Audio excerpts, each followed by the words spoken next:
Good evening, and welcome back. Tonight we're traveling high above the mortal world to a realm of thunder and prophecy, jealousy and fate, the world of the ancient Greek gods. We'll explore the stories of the Olympians, the titans before them, and the tangled relationships that shaped both heaven and earth. These are myths of creation, power, love, vengeance, and everything in between. As always, I'd love to know, where in the world are you listening from, and what time is it for you?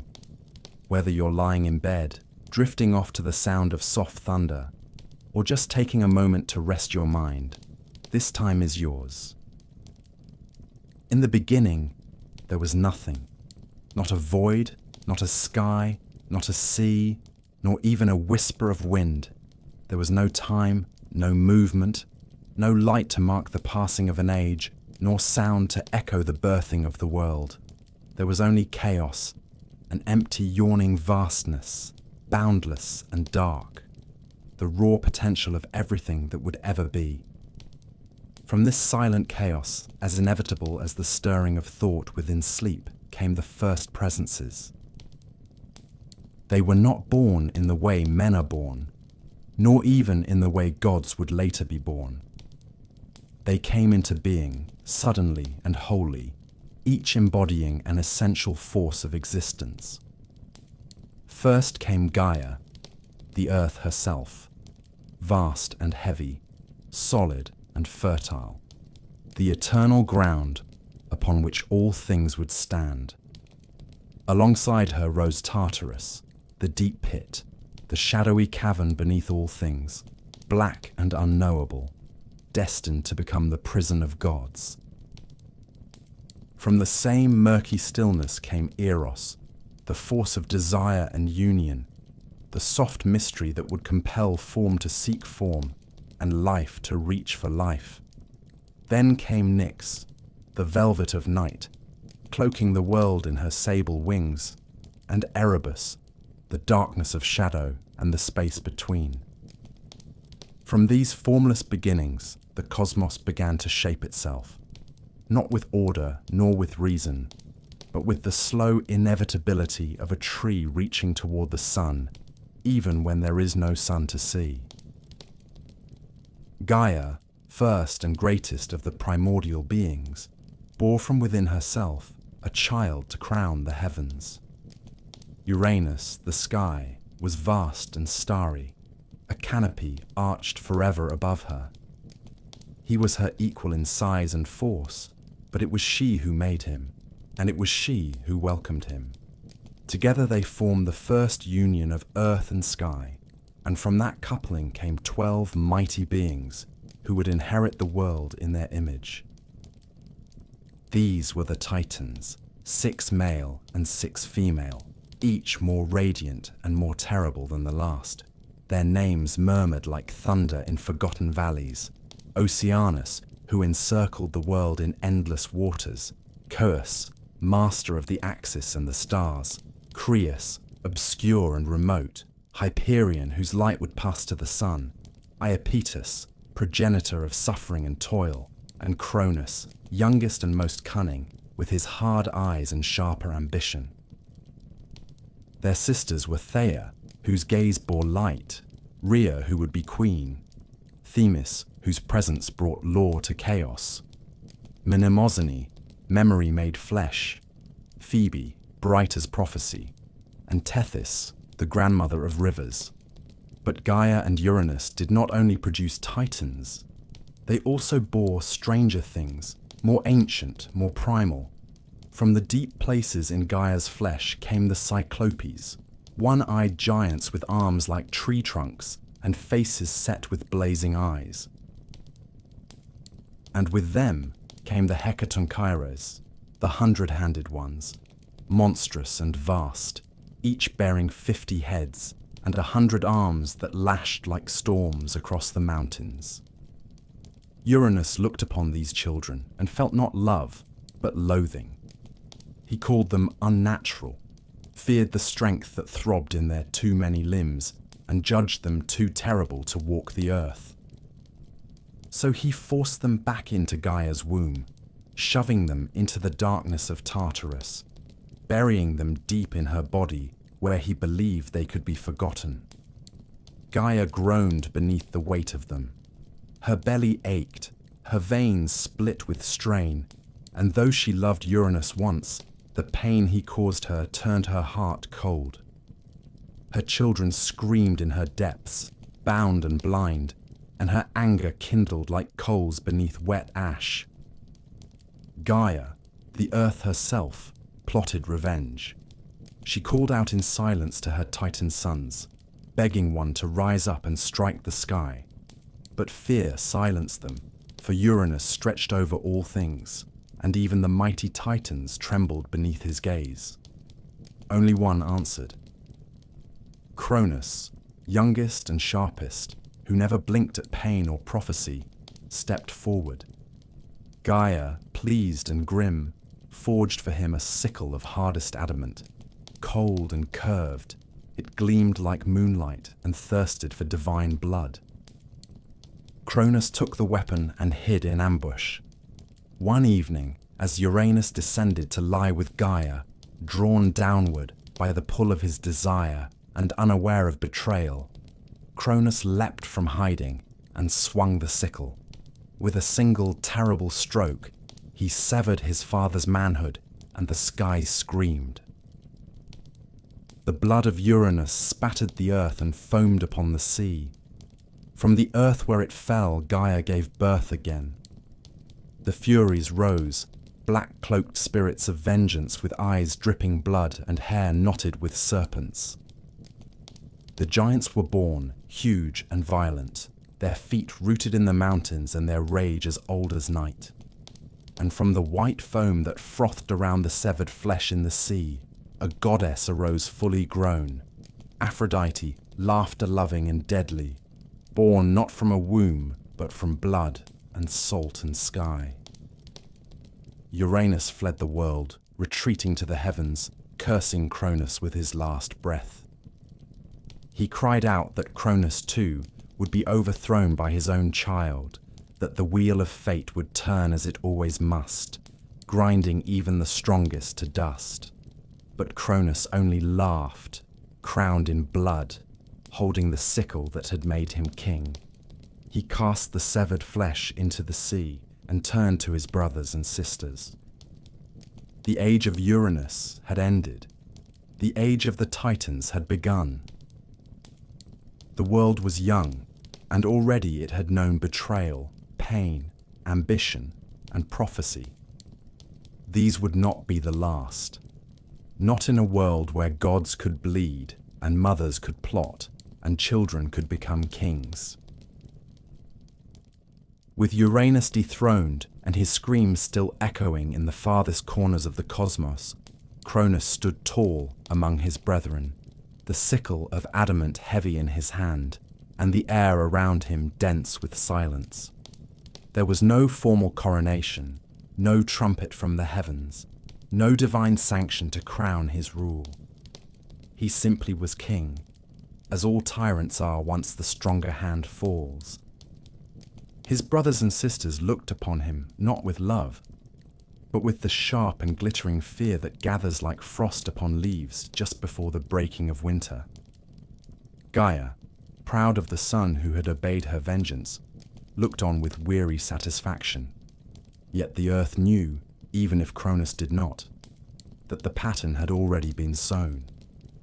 Fathers fall to sons, and kings do not rule forever. But the world was young, and the Titans rejoiced. For an age, there was peace. The air was thick with life, and the soil hummed beneath the Titans' steps. Mountains grew tall and proud, and rivers found their winding ways through the new lands of the earth. Cronus ruled with the certainty of one who has taken power through blood and will not give it up easily. Beside him stood his sister and queen Rhea, as regal and cold as starlight, her gaze unreadable, and her silence as deep as the ocean trenches. Together they brought forth the second generation of gods, beings who would later bear the names of Olympus, but who, in this age, were only children yet to be feared. The realm of the Titans was vast and orderly, with Cronus seated high, dispensing judgments, commanding winds and weather, shaping the elements beneath his iron will. It was a golden age, not because it was just, but because it was the first. The Titans ruled because they had no challengers, and the world was too young to dream of rebellion. But prophecy does not slumber. It waits. It clings to the edges of every throne and settles into the marrow of the one who sits upon it. Cronus, for all his might and mastery, could not forget the words of his father, hurled like a curse across time in his final breath. One day, a son of Cronus would rise against him, just as he had risen against the sky. That thought, whispered often in the quiet of the night, grew in his mind like a thorned vine, twisting tighter around his sanity with every passing year. And so, like a man drowning in dreams of fire, Cronus acted with cruelty in the name of caution. Each time Rhea bore him a child, he took the newborn god from her arms and swallowed it whole. It was not done in anger. There was no rage in his eyes as he committed this quiet, terrible ritual. Only cold necessity, sharpened by fear. First came Hestia, goddess of the hearth and flame, swallowed while her eyes were still closed to the world. Then Demeter, who would have made the fields bloom. Then Hera, who would have been queen. Then Hades, whose grim destiny was already written in the cold places of the underworld. Then Poseidon, god of the sea, before there was even a word for the ocean. 5 children, divine and immortal, consumed not in violence, but in order to stave off fate. Each time, Rhea wept in silence, her mourning swallowed by the wide halls of Cronus's domain. She grew hollow with grief, her eyes ringed with shadows, her womb filled with despair. And each time she laid on the birthing stone, she whispered to Gaia, who listened in the dark places of the earth and plotted quietly, as she always had. By the 6th child, Rhea could bear it no longer. She travelled in secret to the heart of Gaia's domain, where the earth murmured with ancient memory, and there she devised a plan. When the time came and her 6th child was born, she did not place him in the arms of Cronus. Instead, she gave him a stone, swaddled in cloth, smooth and heavy and silent. Cronus took it without suspicion and swallowed it, as he had the others, believing the threat once more subdued. The child, a boy with eyes like storm clouds and a cry like thunder, was spirited away by Rhea to the island of Crete, far from Cronus's gaze. There, in a cave hidden among the folds of the mountains, young Zeus was raised in secret.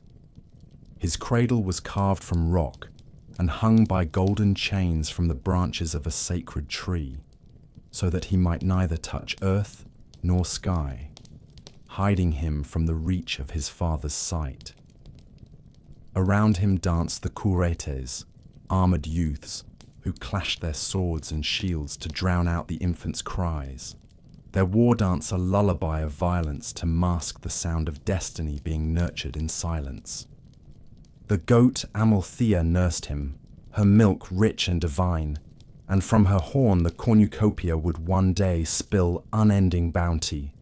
The nymphs bathed him in sacred water and whispered to him stories of the stars. As Zeus grew, so too did his strength, and the wrath of the heavens waited behind his eyes.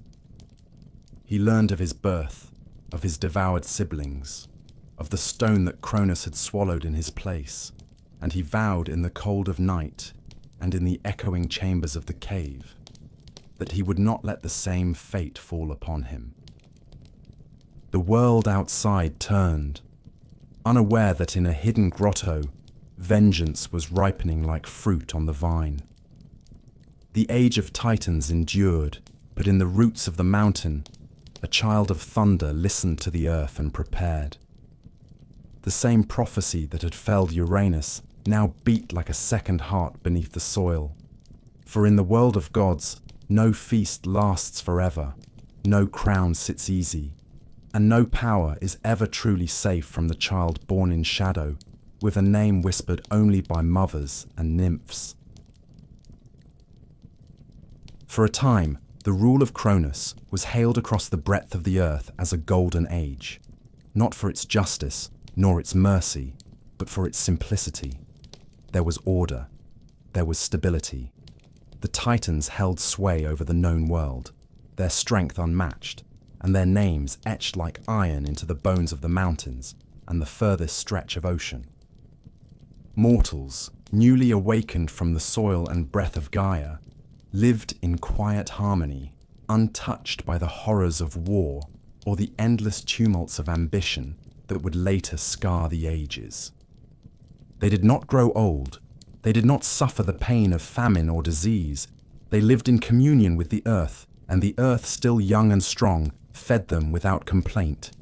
This age bore no kings among men, no cities fortified by blood, no altars scorched with sacrifice. The gods walked distant and proud, and the world turned beneath their shadow, undisturbed by revolt or upheaval. And at the center of it all stood Cronus, sharp-eyed and silent, the sickle that had won him the heavens no longer in his hand, but buried deep, hidden where no one could claim it. Or so he hoped. Cronus ruled not through cruelty, but through fear. Not the fear of those he governed, for men in that age did not yet name their gods with terror. No, it was his own fear that governed all things. The prophecy of Uranus hung over him like a sword balanced on a fraying cord, poised to fall with the weight of a whisper. The voice of his father still echoed in the corners of Cronus's mind, soft as smoke and sharp as broken stone, warning that his own son would rise against him. And Cronus, for all his strength, had learned well what happens to those who ignore prophecy. He had been the prophecy once. He had drawn the blade. He knew its power. And so he chose not to wait for the knife to find his throat. He chose to smother the future before it could open its eyes. When Rhea, his sister and queen, bore him their first child, a daughter wrapped in flame and warmth, Cronus took her from Rhea's arms before the mother could even name her. The child was Hestia, goddess of the hearth, the still fire at the center of all homes.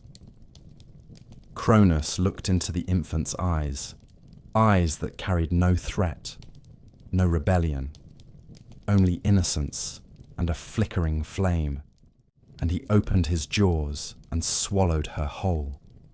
There was no blood, no breaking of bone, no scream. She passed from the world like a dream dissolving at dawn, her divine body vanishing into the cavern of his belly, imprisoned but undestroyed. The act was not driven by hatred. It was sacrifice offered to fear. When Rhea bore their second, Demeter, goddess of the harvest and the waiting field, Cronus did the same. Then Hera, the storm-eyed future queen, proud even in infancy. Then Hades, whose dark gaze was already fixed on the caverns below. Then Poseidon, wreathed in salt and breath of sea, his cries echoing like waves against the shore. Each was taken, each was swallowed. Each was bound in silence within their father's body. And Rhea, who had once walked like a queen through the halls of Olympus, grew thin with grief and heavy with wrath. Her arms, again and again emptied of her children, trembled with a fury she did not speak aloud, but the ache in her womb did not fade. The cycle continued, and in the quiet, she turned not to her husband, not to her sisters, but to Gaia, the eternal, the wise, who knew well the ache of betrayal and the bitter taste of vengeance. Gaia, who had once plotted the fall of Uranus, listened once more. And together, they crafted a plan not of war or confrontation, but of quiet defiance, the kind that grows in the spaces between heartbeat and breath. When Rhea bore her sixth child, she did not announce it. She did not weep aloud. She slipped away to the island of Crete, to a cave beneath Mount Ida, where the air was thick with the scent of cedar and goat milk, and the sky seemed too distant to hear a cry. There, in secrecy and sorrow, she gave birth to Zeus. The boy was strong from the first breath, his lungs full of thunder, and his fingers curled like they were already reaching for a crown. Rhea kissed his brow and swore no Titan's jaws would ever close around him. When she returned to Cronus, she carried not her son, but a swaddled stone. It was wrapped in soft linen and smeared with the scent of afterbirth. Cronus, blinded by habit and dread, did not question. He took the bundle and swallowed it whole. The deception worked. Zeus was spared. And high in the mountains, surrounded by loyal nymphs and shielded by the clanging dance of the Curettes, the infant god was fed with the milk of Amalthea and lulled to sleep by lullabies older than language. The years passed, and the boy grew. He grew in strength, in cunning, and in purpose. He knew his siblings were not dead, but bound in the belly of the tyrant. He knew his father's time was borrowed, a fire fed only by the kindling of fear. And he knew, as all sons must one day know, that the world his father had built was not one he would inherit. It was one he would have to tear down, ere. But not yet. The golden age continued, its days numbered in secret, its sunsets beautiful and doomed. The Titans ruled still, but the wind had changed. Somewhere, far from the throne, a storm was learning to speak. When Zeus came of age, the world had not yet seen him. He had grown in secret, cradled by the earth, hardened by solitude, and raised among ancient things that whispered to him of duty and vengeance. The Cretan cave in which he had been hidden still echoed with the clang of the Curettes' weapons, a dance of defiance that masked his infancy, and now, in his maturity, stirred his blood like the sound of distant war drums.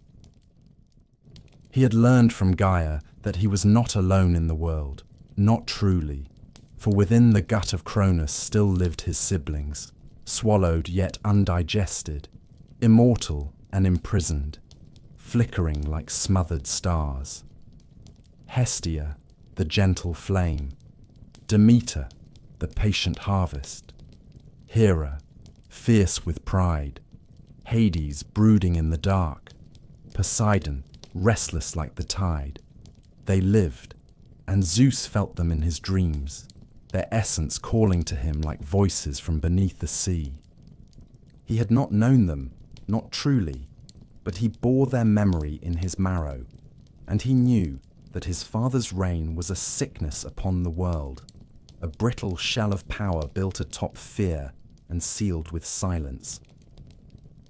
It was Gaia who first brought him to Metis, the wise Titaness, who understood the tides of prophecy and the craft of cunning.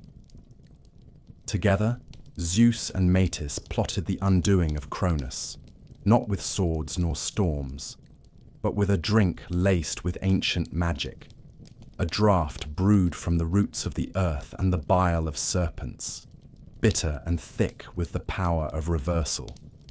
Zeus did not come in wrath. He came as a servant, veiled in humility, bearing the poisoned drink in a goblet of carved stone. Cronus, as proud as he was weary, never suspected. He drank, and the world changed. First came the stone, cold and round, wrapped still in the cloth Rhea had once pressed into his hands. It tumbled from his throat and struck the earth with the weight of prophecy fulfilled. Then came the gods. One by one, his children returned to the world, full-formed and radiant, as if no time had passed, as if they had merely been dreaming. Hestia, Demeter, Hera, Hades, Poseidon.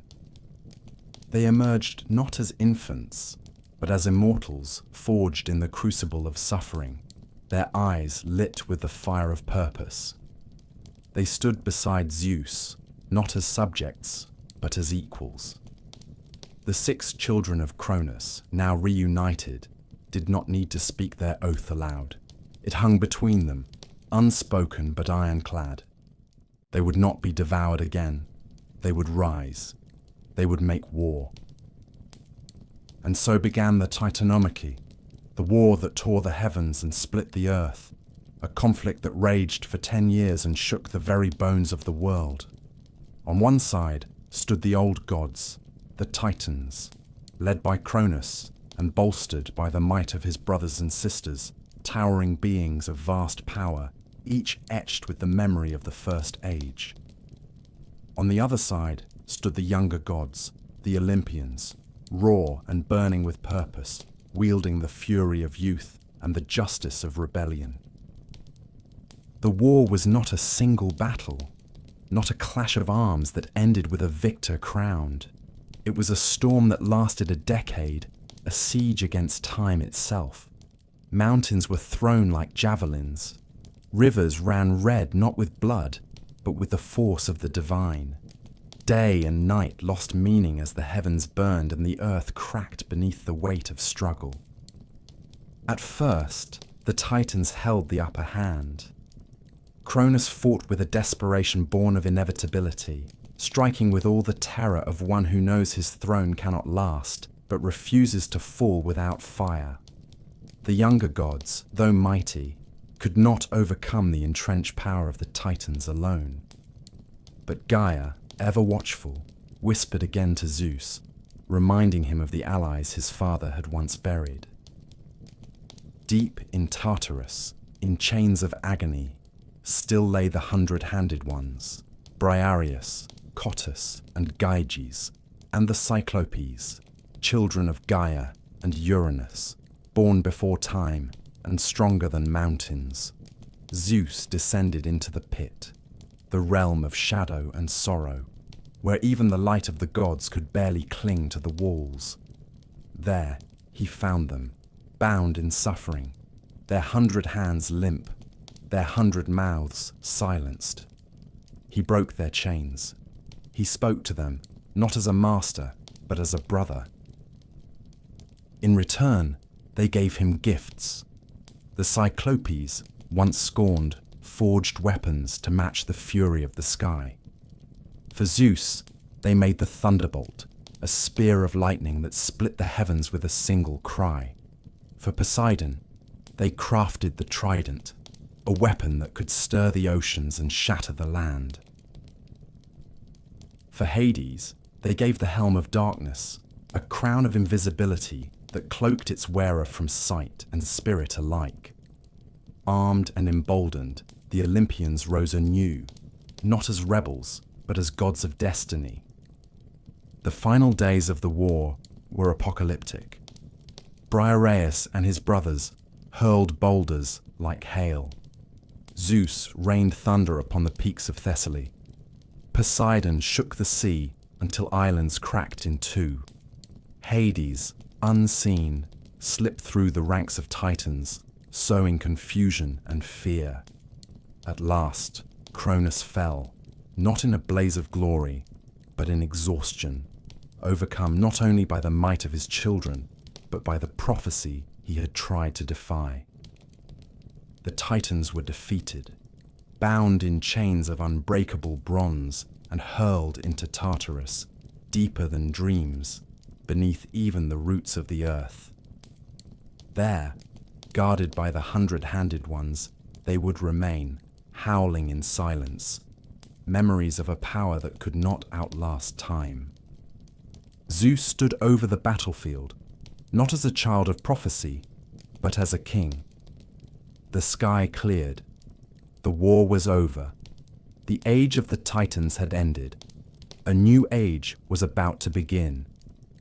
But peace in the world of gods is always fleeting, and the throne, once won, is never safe. The war had ended, or so the gods believed. The Titans were cast into Tartarus, bound beneath the roots of the world, and the sky, once split with thunder and the shouts of battle, had gone still. Zeus had claimed the throne, not with ceremony, but with the simple fact of victory.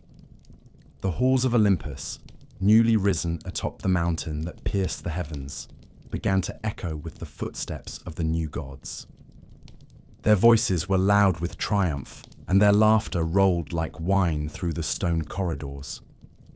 But far beneath their feet, deeper than the darkness of Hades, the earth remembered its wounds. The blood of Uranus still pulsed in its buried veins, and Gaia, ancient and enduring, stirred in fury. She had helped the Olympians in their war, but her allegiance had never belonged to Zeus. Her loyalty was to balance, to vengeance, and to the old order that had been cast down. The fall of Cronus had not healed the pain of Uranus. It had only shifted the weight of power from one hand to another. The throne of the sky had changed owners, but its arrogance had remained, and Gaia, who had seen 2 generations of kings rise and fall, was not yet done with prophecy. In the bowels of the world, Gaia called upon Tartarus himself, that shadowed abyss which swallowed light and mocked the notion of form.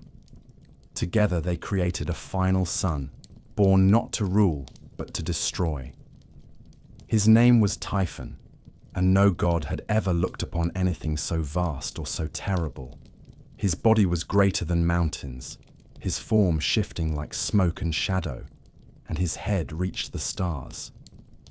Serpents writhed from his thighs, and his arms stretched from the eastern edge of the world to the farthest west. His voice was the shriek of 1,000 beasts, and his eyes burned with fire. When he breathed, it scorched the sky. When he roared, even the dead stirred in their tombs. He was the last born of the earth, the storm that would end all thrones. Not even the Titans in their prime had borne such monstrous power. Typhon rose from the depths like a nightmare made flesh. The sea recoiled at his coming. The mountains bent like reeds. As he approached Olympus, the sky darkened with unnatural clouds, and thunder cracked the heavens, not from Zeus's hand, but from the fury of something older and angrier than the gods had ever known. The Olympians saw him and despaired. They had tasted war, but they had never seen this. Many fled. Apollo, swift as ever, vanished to the west. Hermes slipped into shadow. Ares, god of war, trembled and fled to distant lands. Only a few remained. Athena stood firm, spear in hand, her face cold as marble. And Zeus, whose hand still bore the thunderbolt, refused to abandon his throne. Zeus faced Typhon alone. The battle was not a single duel, not a strike and a counter. It was a cataclysm, a war of elements, a struggle that echoed through every realm of existence. Typhon hurled mountains like stones. He tore up rivers and flung them skyward. His serpents lashed the stars. Zeus met him with storm. Lightning burst from his palm like spears of flame. Thunder shattered the air. The winds obeyed his command, howling with fury, and the rain fell in sheets that drowned valleys. They fought across the heavens, across the earth, even into the sea, their clash reshaping the world with every blow. Zeus struck Typhon down upon Mount Haemus, and the blood of the monster stained its slopes forever. But Typhon did not die. He rose again, and in a moment of weakness, he overcame the king of the gods. With his monstrous limbs, he tore the sinews from Zeus's hands and feet, ripping from him the very strength that made him sovereign. Crippled and bound, Zeus was carried by Typhon to a distant cave in Cilicia, hidden among the black cliffs and jagged rocks, where he was imprisoned, helpless and mocked. But gods are not so easily slain. The tale of Zeus's captivity passed into the hands of Hermes and Pan, who together crept into the cave, disguised by shadow and guile. They tricked the monstrous guardian and stole back the sinews, fleeing with the speed of wind and goatfoot. When they returned the stolen strength to Zeus, the skies once again shivered with his fury. No longer bound, no longer silent, he rose in wrath. He summoned every storm. The heavens turned black, the stars were veiled, and the earth itself held its breath. The final clash came not in the sky but upon the earth, where Zeus hurled the full might of his thunderbolt into Typhon's heart. The blow shook the world. Typhon screamed, his voice a chorus of agony that shattered the mountains and drove beasts mad. Cracked and broken he staggered, and Zeus cast him down at last. He fell into the bowels of the earth, where even Gaia could not reach him. There he was entombed, crushed beneath Mount Etna in Sicily, his body chained in molten stone, his breath venting as smoke, his limbs writhing in futile rage. The volcano that bears his prison still rumbles with his fury, still smokes with his breath. It is said that when Etna erupts, it is Typhon stirring in his chains, dreaming of vengeance and storm. With the monster defeated, Zeus returned to Olympus, not only as king, but as savior. He had faced the final horror, the last child of Earth's wrath, and he had endured. The other gods, who had fled or faltered, returned to his court in silence. They bent their knees and accepted the new order, not out of love, but out of awe. Olympus belonged to Zeus now, not by right, but by conquest. And though the throne was his, he knew what Gaia had always known. The world remembers. The world does not forgive. And even the greatest gods must always keep one eye on the deep places beneath their feet, where monsters dream of fire and the future waits in silence. The sky was quiet again. The air, once thick with the smoke of burning mountains and the scent of scorched divine blood, grew still. The echoes of Typhon's defeat faded into memory, but their weight lingered in the bones of the gods. Zeus, who had wrestled with the storm and stood bloodied before the jaws of annihilation, returned to Olympus changed. He had taken the throne by victory, by cunning, by prophecy fulfilled, and now, after facing the wrath of the earth herself, he claimed it with finality. There would be no more monsters. There would be no more wars among the gods. Not if he could help it. But Zeus, for all his thunder and might, was not a fool. He knew that rule was never secure unless it was shared in balance. Even the sky cannot exist without the pull of the sea or the hush of the underworld. And so, with the blood of the old age still wet upon the soil, the three sons of Cronus gathered, and they cast lots to divide the dominion of all existence. They did not argue. They did not plead. They left their fates to chance, as was the custom of gods. Each drew from the urn a token shaped by destiny. To Zeus fell the sky, the heavens above, the clouds and winds, and the throne of Olympus itself. To Poseidon came the sea, the fathomless deep, and every wave that ever rolled against a shore. And to Hades, eldest and most grim, fell the underworld, the shadowed land where the dead drift in silence and memory. The earth itself, the realm of mortals and mountains and forests, was left unclaimed, shared equally among them, though each would touch it in their own way. It was said that the lot fell fairly, though some whispered that Zeus had bent fate with a quiet hand. But none questioned it aloud. The balance had been struck, and the world, for the first time, knew order. Zeus ascended to his throne atop Olympus, a seat he carved from the bones of the storm, ringed in cloud and guarded by law. Around him gathered the new pantheon, gods born from the swallowed and returned children of Cronus, and others born of the earth and sea in quieter days. There was Hera, his sister, and now his queen, proud and watchful, her eyes always searching for betrayal behind the veil of ceremony. There was Demeter, who brought the first wheat from her fingers and gave it to mortals in secret. Hestia, who rekindled every hearth in every home. Poseidon, who stirred the sea into motion and built palaces beneath the waves from coral and stone. Hades, who descended into the deep places of the world and built a realm for the dead, cold and ordered, lit only by the flickering memory of life. And Zeus, who reigned not as a tyrant, but as the keeper of balance, the wielder of justice, the god of storm and sky, and the hidden fates that bind gods and men alike. But rule, once won, must be maintained. Zeus set about building not only a court, but a structure of divine law. He declared oaths sacred, punishable by death or worse.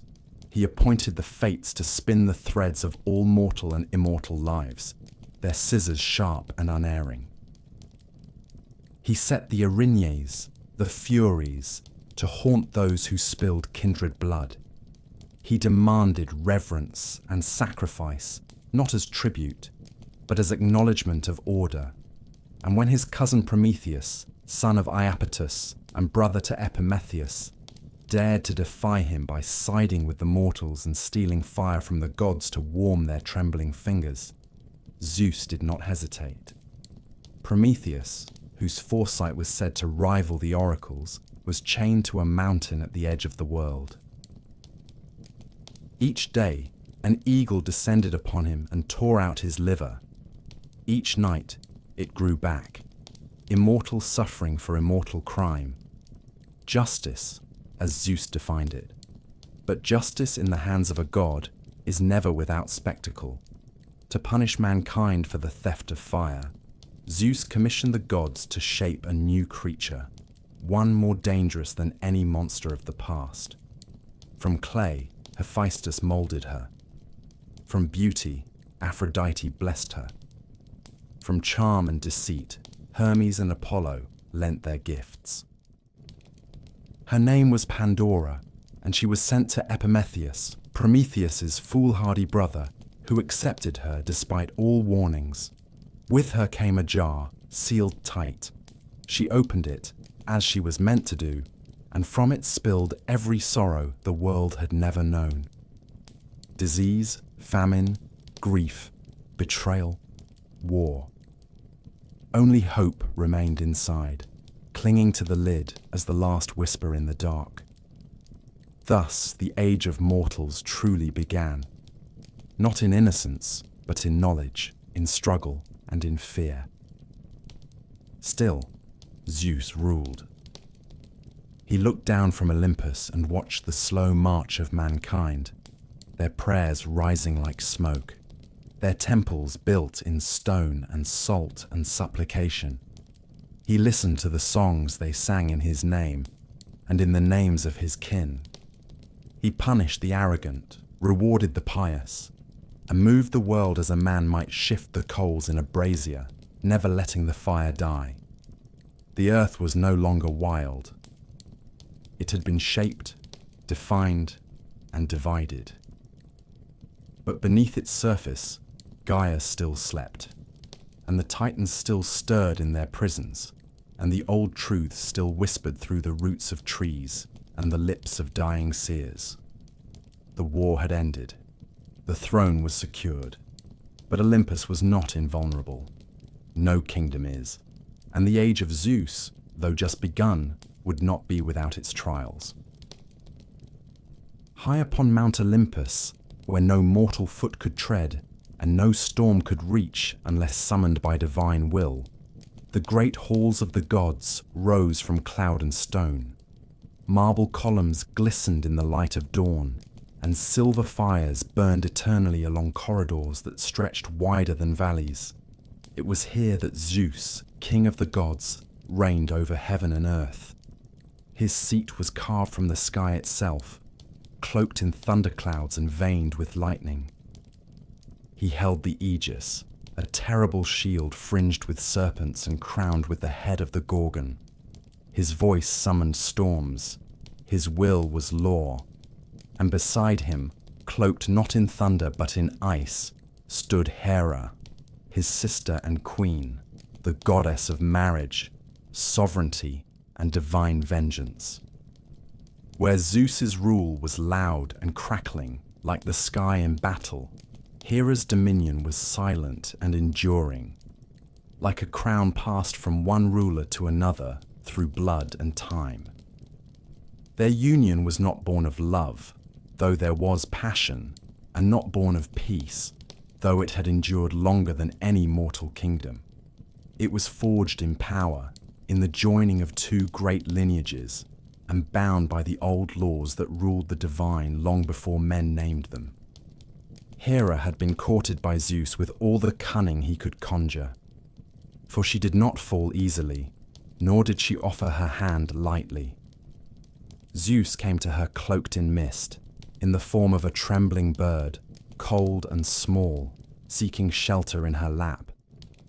She cradled the creature, unknowing. And when her guard had dropped, Zeus revealed himself and claimed her with the strength of a storm. She wept, not with sorrow, but with fury, and vowed she would marry him, if only to bind the offense in the chains of law. And so she became his wife, not by consent freely given, but by oath sealed in divine tradition. From that day forward, Hera sat beside Zeus on Olympus, proud and bright-eyed, but never tamed. Theirs was a marriage of thrones, not hearts. Zeus, for all his grandeur, was a god of appetites. He desired beauty and cleverness, song and flesh, and he pursued his hungers wherever they led him. Nymphs, goddesses, mortal queens, and unsuspecting maidens, all were drawn into his orbit, sometimes by charm, often by deceit. He changed shape to reach them. A swan, a bull, a shower of gold, he bent the laws of form and time to satisfy his whims, and Hera, bound by her station, watched. She knew. She always knew. The Queen of Heaven was no fool. Her silence was never ignorance. It was patience turned to wrath. Hera's vengeance was not swift. It was not like Zeus's thunderbolts, loud and fleeting. Hers was slow and precise. She did not strike Zeus. She struck what he loved. His mistresses, who bore the children of fate and tragedy. His sons and daughters, half divine, doomed from birth to carry the burden of their father's sins.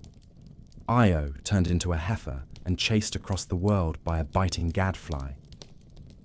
Semele, burned to ash by Zeus's divine form, her unborn child ripped from her body and sewn into Zeus's own thigh. Leto, exiled and hunted while pregnant with twins. Alcmen, who bore Heracles and was hounded by Hera's hatred even before the child drew his first breath. Hera's punishments were cruel, but they were always deliberate. She did not rage blindly. She orchestrated the ruin of those who defied her dignity. There was one time, it is said, when Hera could bear no more. The weight of humiliation, of whispered jests in Olympus's golden halls, of the quiet sympathy in Athena's eyes, and the mocking laughter of Aphrodite drove her to action. She gathered the other gods, Poseidon with his trident clenched in scorn, Athena with her cold logic, Apollo with his sun-drenched pride, and together they plotted against Zeus. While the king of the gods slept, They crept into his chamber and wrapped him in chains forged by Hephaestus himself.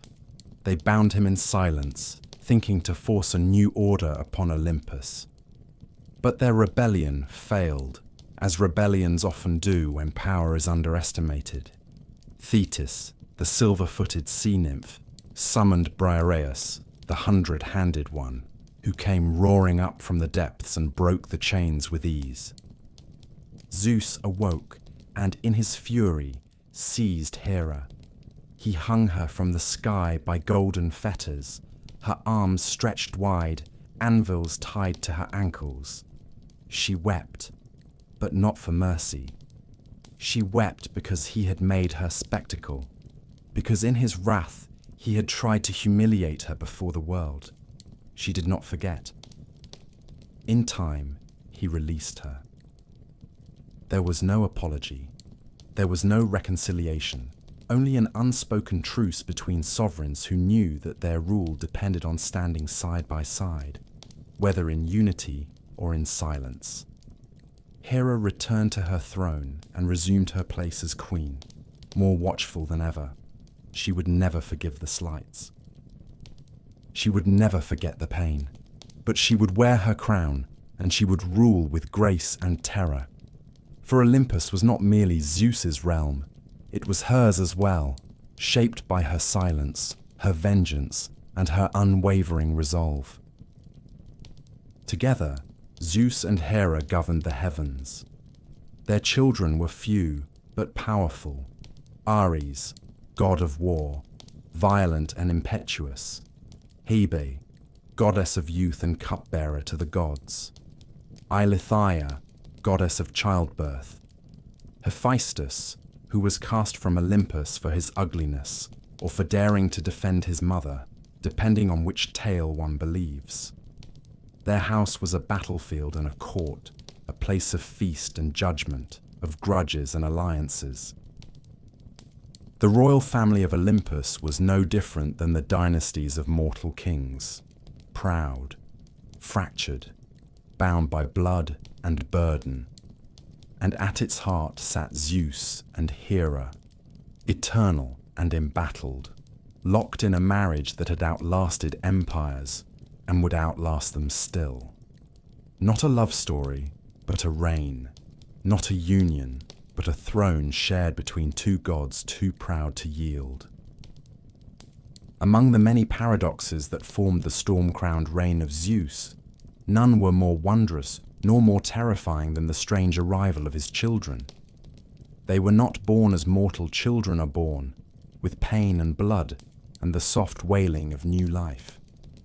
No, the offspring of Zeus entered the world like omens, sudden and radiant and strange, as if the very fabric of existence could not contain them for long. Their births were tangled in prophecy, in vengeance, in deceit and pride, and none more so than that of Athena, the bright-eyed goddess of wisdom, of war and reason, of strategy, and the cities of men. Her coming was not foretold by stars, nor sung by nymphs, but whispered in fear by the earth itself. For Zeus had taken Metis, the cleverest of the Titanesses, daughter of Oceanus and Tethys, whose mind was said to be as deep as the sea and as subtle as mist. She was not seduced with force or fire. Zeus pursued her with patience, cloaking himself in flattery and argument, drawing her into his embrace, not out of passion, but because the world had grown too unstable for a woman like her to walk free. Yet even in victory, he feared her. For Gaia and Uranus had warned him that Metis would bear him 2 children. The first, a daughter, wiser than her mother. The second, a son, who would be mightier than his father and cast him down as Zeus had cast down Cronus, and Cronus had struck down Uranus before him. Zeus, who had once freed the world from the tyranny of his sire, now trembled at the thought of his own undoing. And so, when Metis was with child, he acted. He summoned her with sweet words and coaxed her to his side. Then, without warning or hesitation, he opened his mouth and swallowed her whole. The gods who witnessed it said nothing. The air stood still. Metis vanished into his body, and with her went the child she carried. But Metis was not like other beings. She did not die. She lived within Zeus, her voice curling around his bones, her knowledge spreading through his limbs like wine through a golden cup. She nested in his mind, whispering, growing, watching. And in time, the child she bore began to press against the boundaries of her prison, not with fists, but with thought, with reason, with power that no father could contain. Zeus began to suffer. At first, it was a stiffness in the temples, then a pounding that shook his very vision. No healing nor incantation soothed him. No god could ease his pain. Finally, in desperation, he called upon Hephaestus, the smith of Olympus, the god of flame and craft and forge. In some tellings it was Prometheus, in others Hermes or Pallas. But the most enduring tale names Hephaestus, grim and resolute, bearing a bronze axe forged in the depths of the earth. At Zeus's command, the smith lifted his blade and split the Sky King's forehead with a single stroke, and from the crack, not in blood, but in brilliance, emerged Athena. She came forth fully grown, armored in gold and gleaming bronze, her shield polished to mirror the stars, her spear taller than a man's height, her eyes sharp as tempered steel. She did not cry out. She shouted a war cry so pure and so strong that the heavens trembled and Olympus itself shook. The gods drew back in awe. No one had ever seen such a birth. No one had ever seen a goddess so composed, so cold, so complete. She was not a child. She was a force. And from that moment, she became the favored daughter of Zeus, not merely a reflection of his will, but its sharpening. He gave her the aegis to wear. He trusted her counsel before all others. She was wisdom and strategy, and unlike her father, she did not bend easily to impulse or wrath. She was war, but not fury. She was justice, but not mercy. The olive tree and the spear, the owl and the storm. Yet not all his children emerged so favored. For another child, born under darker skies and crueler arrangements, found only rejection. Hephaestus, god of fire and forge, lame from birth, was said to have been born of Hera alone. In her fury over Zeus birthing Athena without her, Hera resolved to bear a child without his seed. But when she saw the boy, twisted in leg and limb, she recoiled. Whether she cast him from Olympus out of disgust or Zeus himself flung the child in anger during a quarrel, none now say for certain. But Hephaestus fell. He tumbled from the golden halls for an entire day and night, crashing into the sea, where Thetis and Eurynome, two kind-hearted sea goddesses, pulled him from the waves and hid him in a cave. There he grew not in bitterness, but in brilliance. Hephaestus built wonders, golden thrones that moved, automatons that walked, jewelry that shimmered like the sun. He shaped beauty from flame, and in time he returned. He sent Hera a gift, a throne more splendid than any in Olympus, adorned with pearls and silver, and gears so fine they could not be seen. But when she sat, the throne bound her fast. She could not rise, could not move. The gods begged Hephaestus to release her, but he refused. "I have no mother," he said. Only after Dionysus found him and gave him wine, singing him into joy and stupor, did Hephaestus relent. He came back to Olympus riding a mule, crowned in ivy, and freed Hera. From then on, he claimed his place as the smith of the gods, and they could not do without him. Yet his bitterness remained.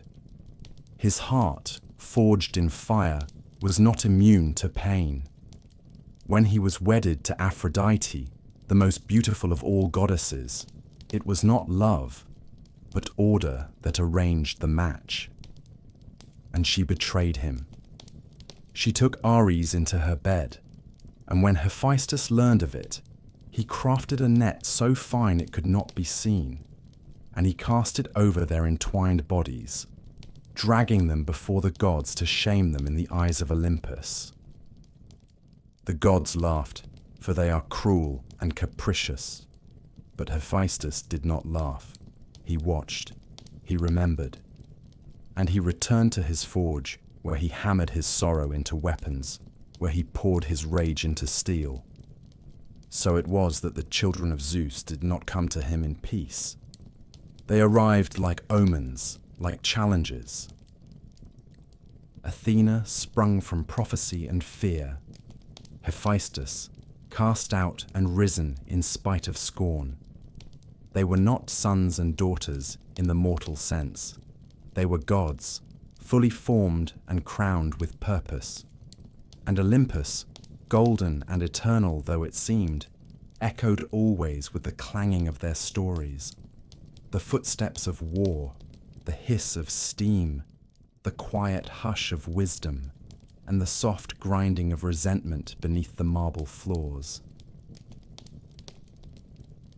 Athena, born without a mother, from the very skull of Zeus in a burst of thunder and thought, stood unlike any other goddess in Olympus. She did not crawl, she did not cry, she did not wail for milk or warmth or cradle. She sprang into the world in armor, golden and unyielding, with a spear already in her hand and reason burning behind her eyes. Her birth was not a miracle, but a warning, for no god who arrives armed and silent can be trusted to simply stand idle. The Olympians watched her with awe, for they knew this was not a goddess of soft love or idle beauty. This was a goddess of judgment and will, of strategy, of city walls, of laws written in flame. In the long halls of Olympus, where jealousy and lust often stirred more quickly than wisdom, she moved with purpose. Where other gods shouted or laughed or wept, Athena merely looked. She spoke seldom, but when she did, her words cleaved through silence like a blade through silk. Unlike Ares, who relished the frenzy of blood and chaos, Athena represented the colder side of war, the kind that draws maps and lays traps, the kind that builds siege towers and calculates the movement of men like pieces on a painted board. Hers was the realm of generals, not berserkers. When men prayed to her before battle, they prayed not for fury, but for clarity. They asked for strength in the shield wall, for unbroken lines, for the wisdom to know when to strike and when to wait. She answered those who showed discipline and courage. She did not favor cowards, nor did she indulge recklessness. And when she walked upon the battlefield, and there were times she did, she moved like a shadow of bronze and wind, guiding the brave, toppling the foolish, her shield alight with the Gorgon's head, and her feet never touching blood. Her patronage extended far beyond war. Athena was a goddess of cities, not in name only, but in soul.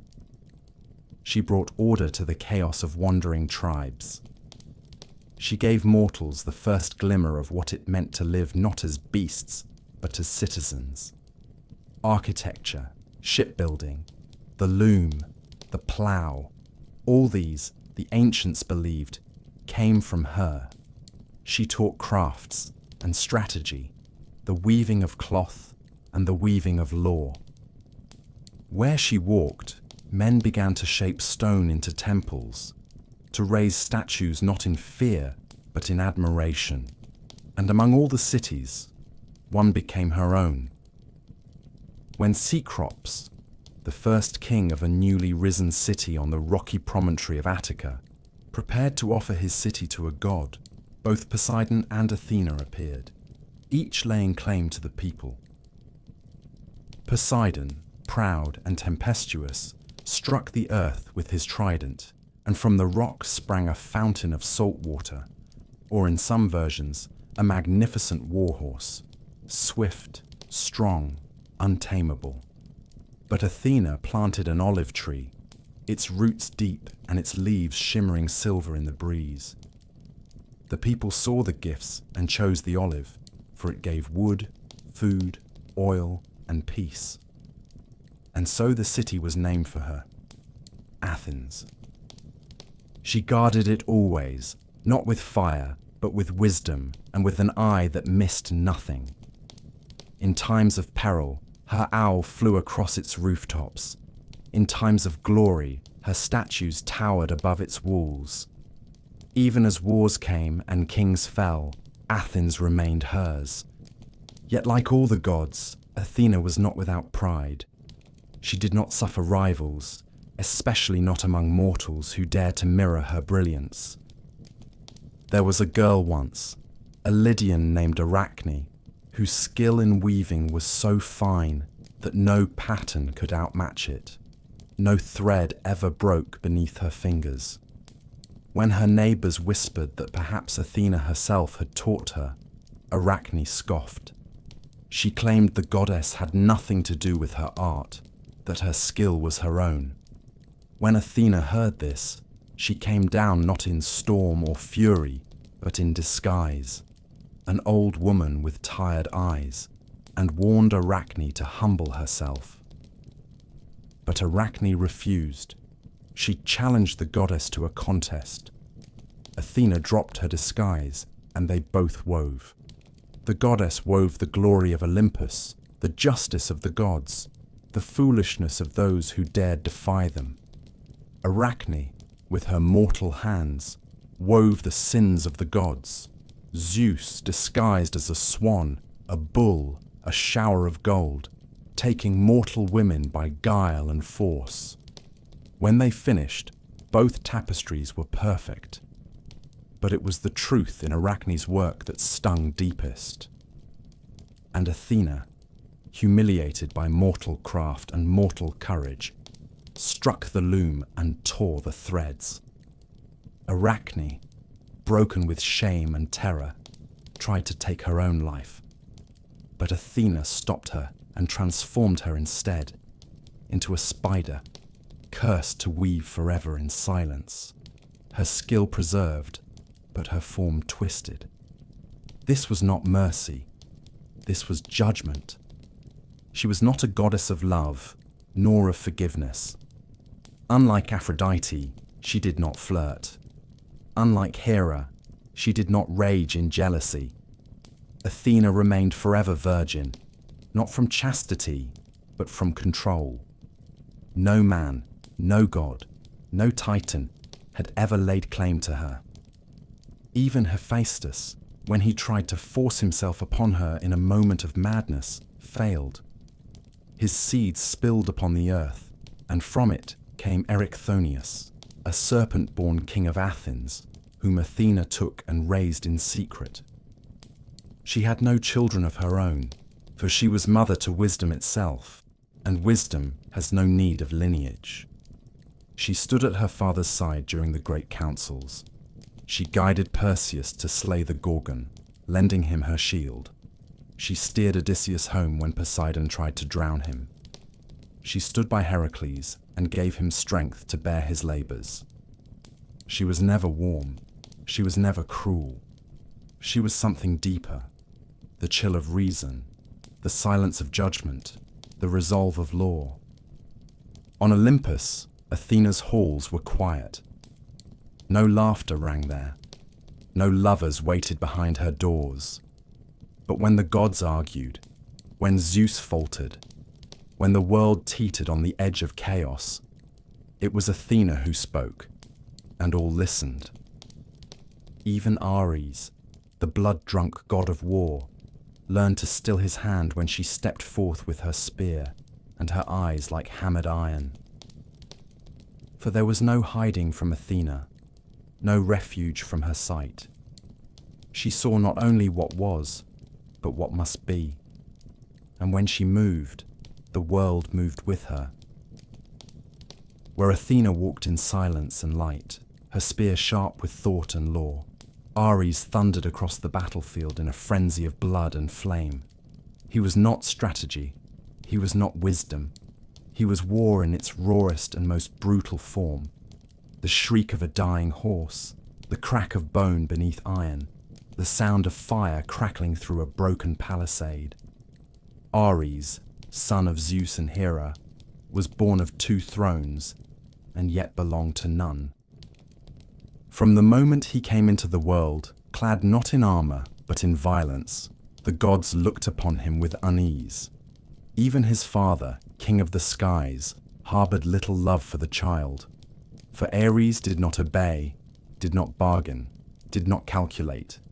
He lived for conflict, and conflict followed him like a loyal dog. Unlike Athena, whose clarity made men better, Ares sowed chaos. He strode into battle not to guide mortals, but to revel in their madness. Where he passed, men forgot formation. Brothers turned against brothers. Wounds festered. Shields broke. Mercy withered. He did not reward honor. He did not punish cowardice. To Ares, all that mattered was the clash, the scream, the press of blade to flesh. His armor was always stained, his voice always raised. His chariot, drawn by steeds foaming red at the mouth, bore him into every war with a grin upon his lips and his eyes alight with lust for ruin.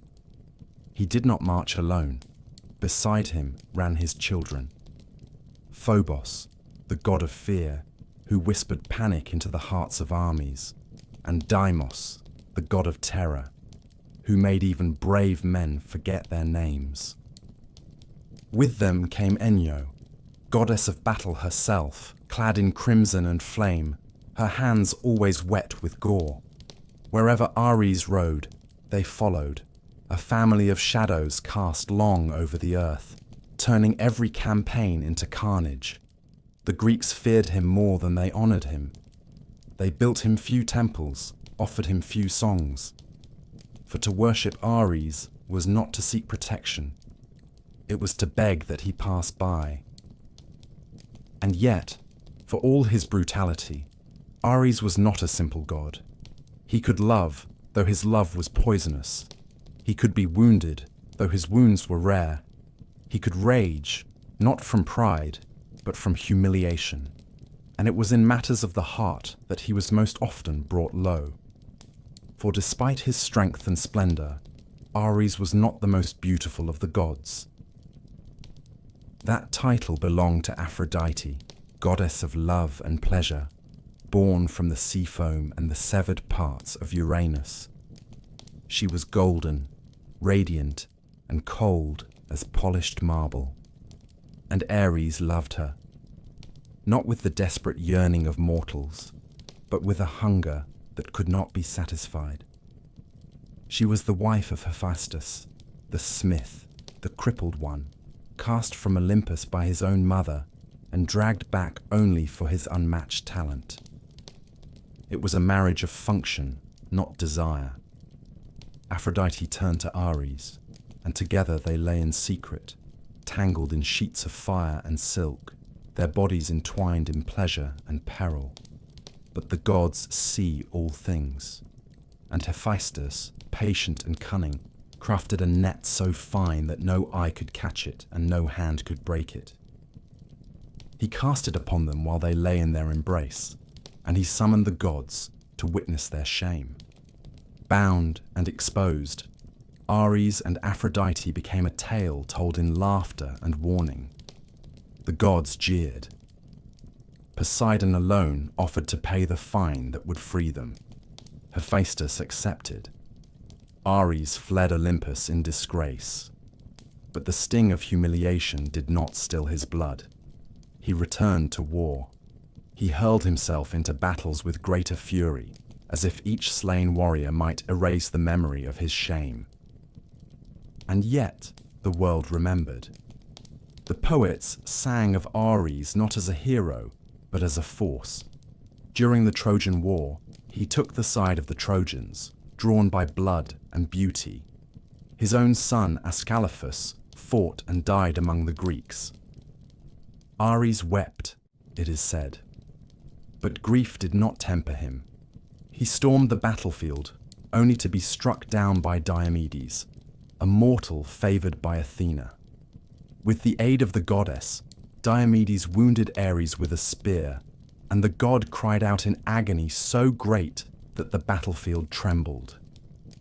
He fled to Olympus, clutching his wound, and complained to Zeus like a wounded child.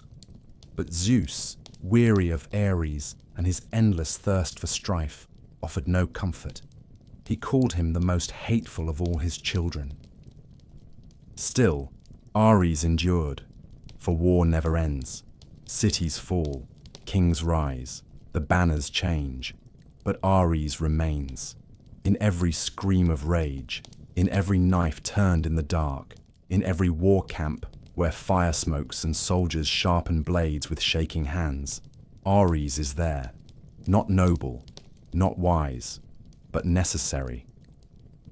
For mankind has never known peace for long, and so long as they make war, the god of bloodshed will ride. Perhaps he is hated, perhaps he is cursed, but even the gods cannot turn away from war. And Ares, clad in scarlet and iron, marches ever onward, crowned not in laurels, but in the silence that follows slaughter. In the time when Zeus reigned unchallenged from his golden throne, and Olympus hummed with the whispers of fate and ambition, there came into the world a pair of twins who would shape the rhythm of gods and men alike.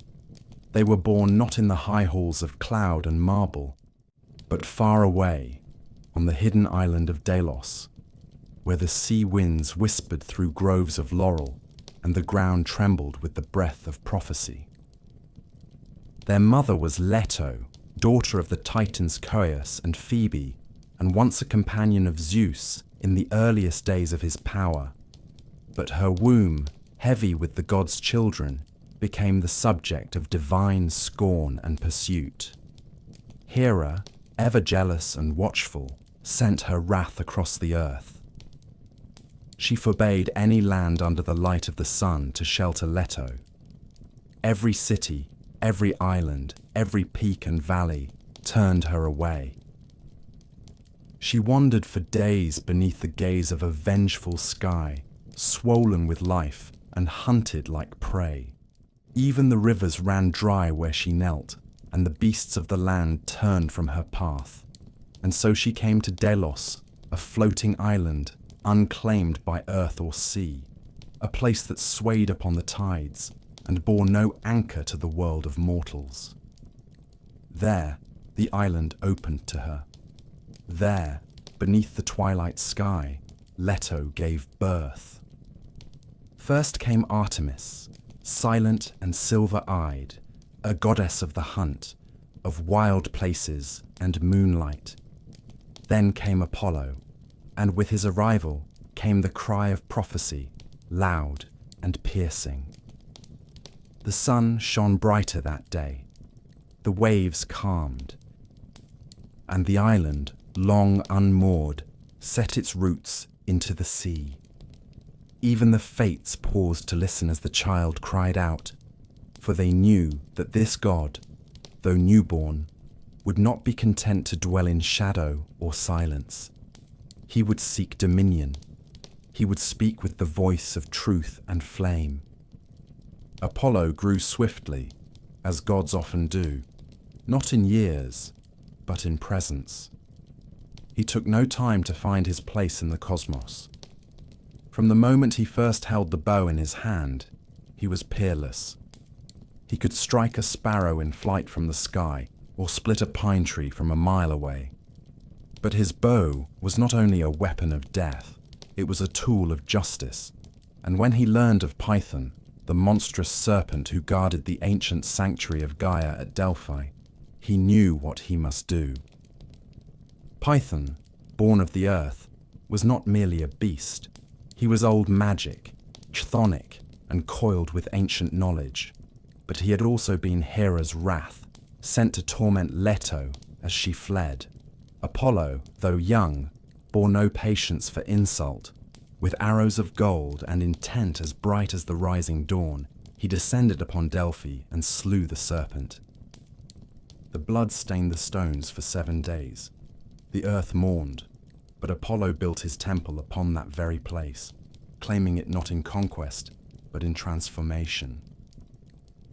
Thereafter, Delphi became his seat, his mouthpiece, his beating heart.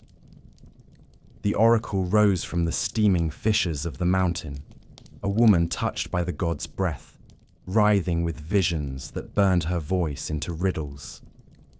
Kings journeyed for weeks to hear her speak. Warriors knelt, priests wept. She sat upon her tripod, her face veiled, her eyes unseeing, and from her lips came words that were not her own. Apollo did not speak through fire or fury, but through vision. His was the light that blinded gently, the truth that could not be escaped. He was the god of reason, of balance, of poetry and music and order. Where Dionysus led in madness, Apollo led in harmony. Yet Apollo was not always gentle. When slighted, he struck with precision. When Coronis, a mortal woman bearing his child, betrayed him with another, Apollo's rage was swift. He killed her not with a sword, but with knowledge. He sent his sister Artemis to do the deed, and the arrow that pierced Coronis's chest was cold and silent. But before her body was consumed by flame, Apollo tore the child from her womb. That child was Asclepius, god of healing, who would one day raise the dead and be struck down for defying the boundary between life and death. Apollo loved fiercely, but he did not forgive easily. He walked the world in many forms, as a shepherd, tending the flocks of mortal kings, as a plague-bearer, his arrows unseen and deadly, his wrath bringing death to those who defied him. As a patron of artists, he taught Orpheus to charm the stones and trees. He guided the muses, inspired Homer's verses, and played his lyre until the stars seemed to dance in their constellations. But for all his beauty, all his order, Apollo was not immune to failure. When he loved tragically. His heart sought what it could not hold. Daphne, the nymph, fled from him, calling upon her father, a river god, to save her. He turned her into a laurel tree, her skin hardening to bark even as Apollo reached to touch her. And so he wore her leaves as a crown, a symbol not of triumph but of eternal yearning. Apollo ruled the day, rode the chariot of the sun in later tellings, guiding its path across the sky. He banished darkness. He named laws. He saw all things in the light. Yet even he could not halt the turning of fate. Though gods live long, their stories stretch in shadow and light. And Apollo, for all his radiance, would one day face sorrow deeper than any wound. But that tale was yet to come. For now, he stood tall, golden, and terrible in beauty, the archer of Olympus, the seer of truths, the god who brought order to chaos and music to silence. Men raised temples in his name, kings swore oaths upon his altar. And somewhere beneath the mountain at Delphi, the old bones of pythons still dreamed in the deep, waiting for the world to shift again. Before the temples were raised, before the names of gods were chiseled into marble, and before man dared to measure the world with lines and laws, there was the wilderness. It spread without boundary, thick with shadow and the scent of laurel and pine. There were no kings in those woods, no armies, no thrones, only the rustling of animals, the howl of wind, and the whisper of water beneath the moon. and it was there that Artemis ruled. Not from a palace of stone, but from the hollows of trees and the peaks of untamed mountains. She was born in silence, her birth coming first upon the island of Delos. Her mother Leto still hunted, her womb still heavy with a second child. It is said Artemis helped bring her brother into the world, serving as midwife to the god who would one day rule the sun. From that moment, she was marked not just as his twin, but as his mirror, not opposite in essence, but in nature. Where he brought order, she preserved freedom.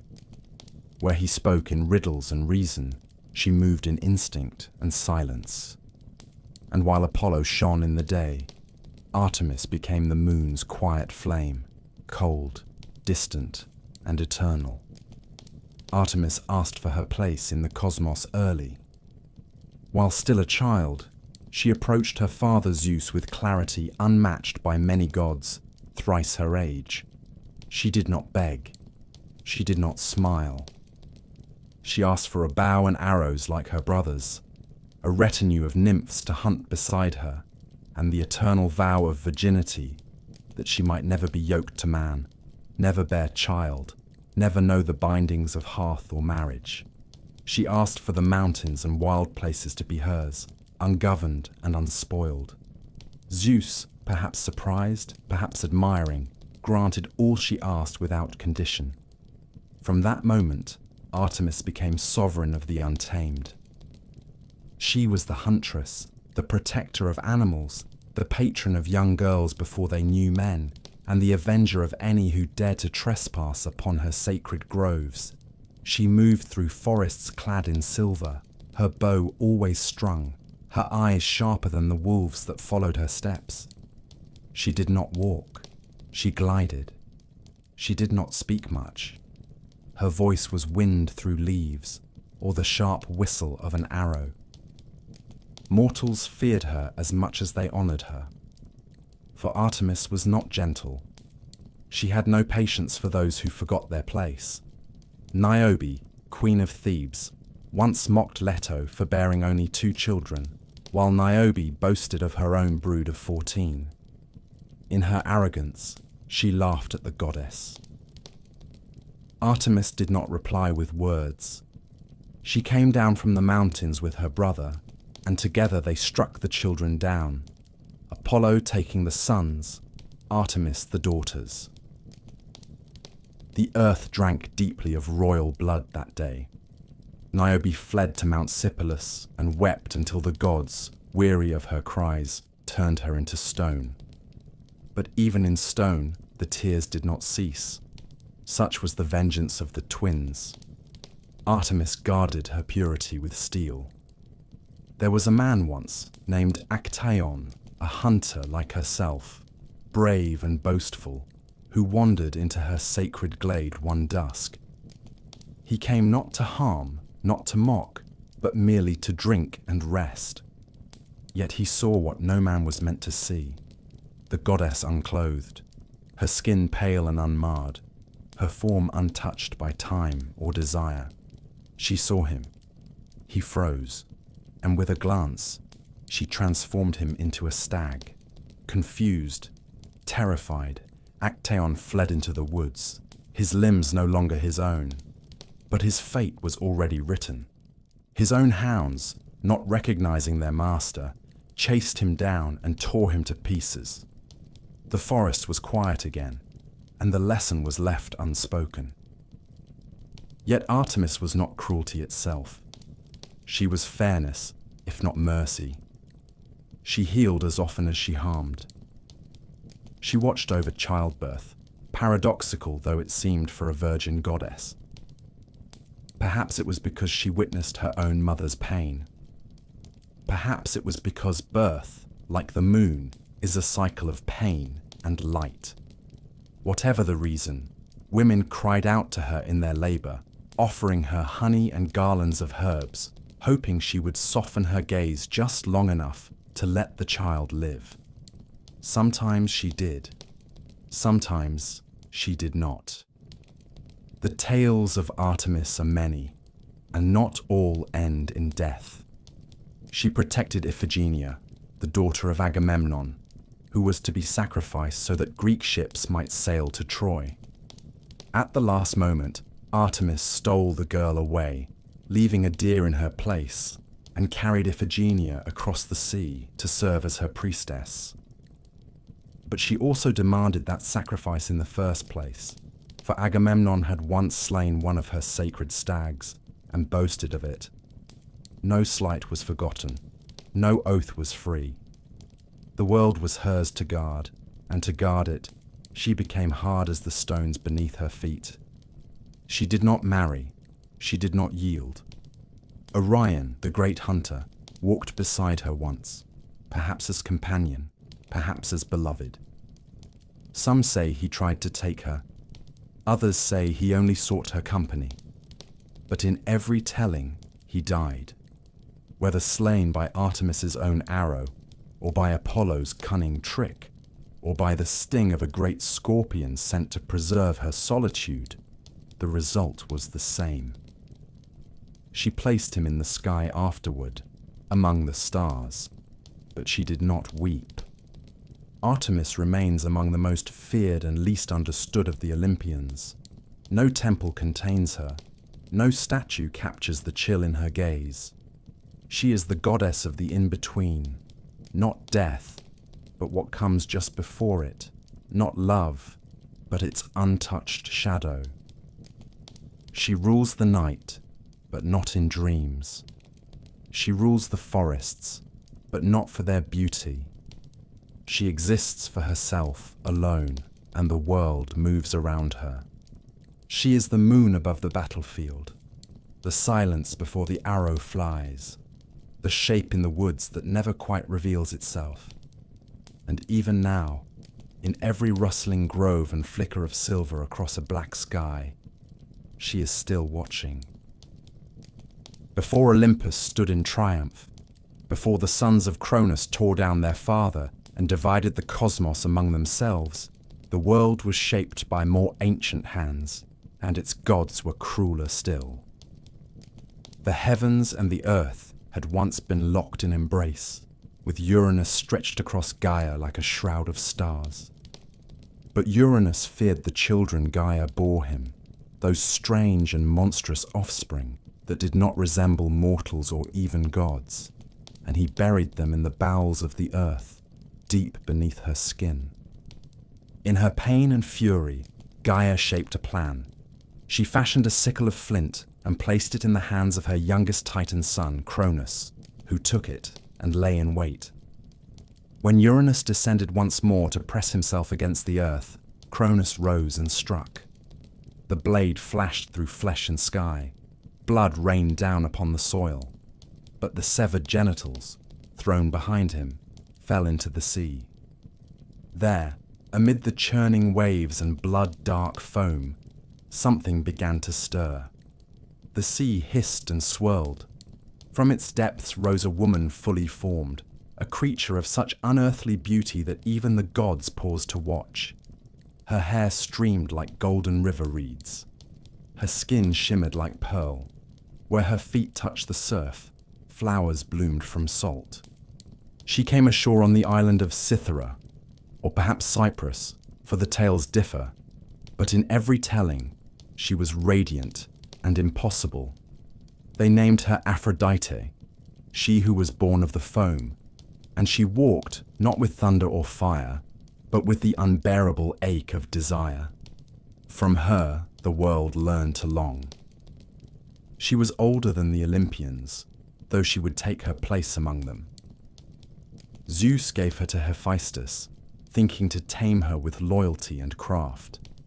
But Aphrodite was no wife of stone. She belonged to no one. Her beauty was not meant to be bound. She wandered freely, her eyes forever half-lidded, her laughter sharp and soft all at once. The gods desired her, mortals worshipped her, and wherever she went, the air turned heavy. She did not wield a sword. She did not hurl lightning. Her power was subtler and deeper. It slid beneath armor, It crept into the heart. It twisted vows and shattered kingdoms. No fortress could keep her out. No oath could keep her in. Her love was not always kind. For all her grace, Aphrodite was no gentle muse. She was vengeance clad in silk. When mortals dared compare their beauty to hers, they suffered. When women claimed they were more lovely, she answered with curses.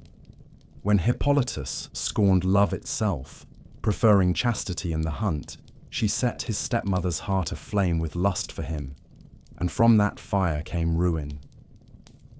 When she favored a man, the gift was as dangerous as any curse. Anchises, a shepherd prince, caught her eye, and she descended to him in disguise, claiming to be a mortal maiden.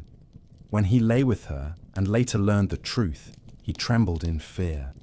She bore him a son, Aeneas, who would carry a dying city's fate upon his back. But Aphrodite never returned to him. Her most enduring affair was with Ares, god of war. Beauty and blood, pleasure and wrath. They were opposites, and they were alike. She met him not in the softness of bedchambers, but in the violent silence after battle. They lay together beneath golden nets, beneath the eyes of Olympus, and for all the mockery that followed, they did not part. She bore him children, Phobos and Deimos, terror and fear, who rode beside their father into battle. She also gave birth to Harmonia, goddess of concord, as if from that union of war and love might come some balance, however brief. But Aphrodite's greatest legacy was not in the bed or on the battlefield. It was in the tale that ignited the greatest war of myth. For it was she who promised Helen to Paris, the prince of Troy, in return for being named the fairest of goddesses. The judgment of Paris was no game. Hera offered power, Athena offered wisdom and victory, but Aphrodite offered love, and that was stronger than kingdoms. Paris chose her, and in doing so, doomed his city.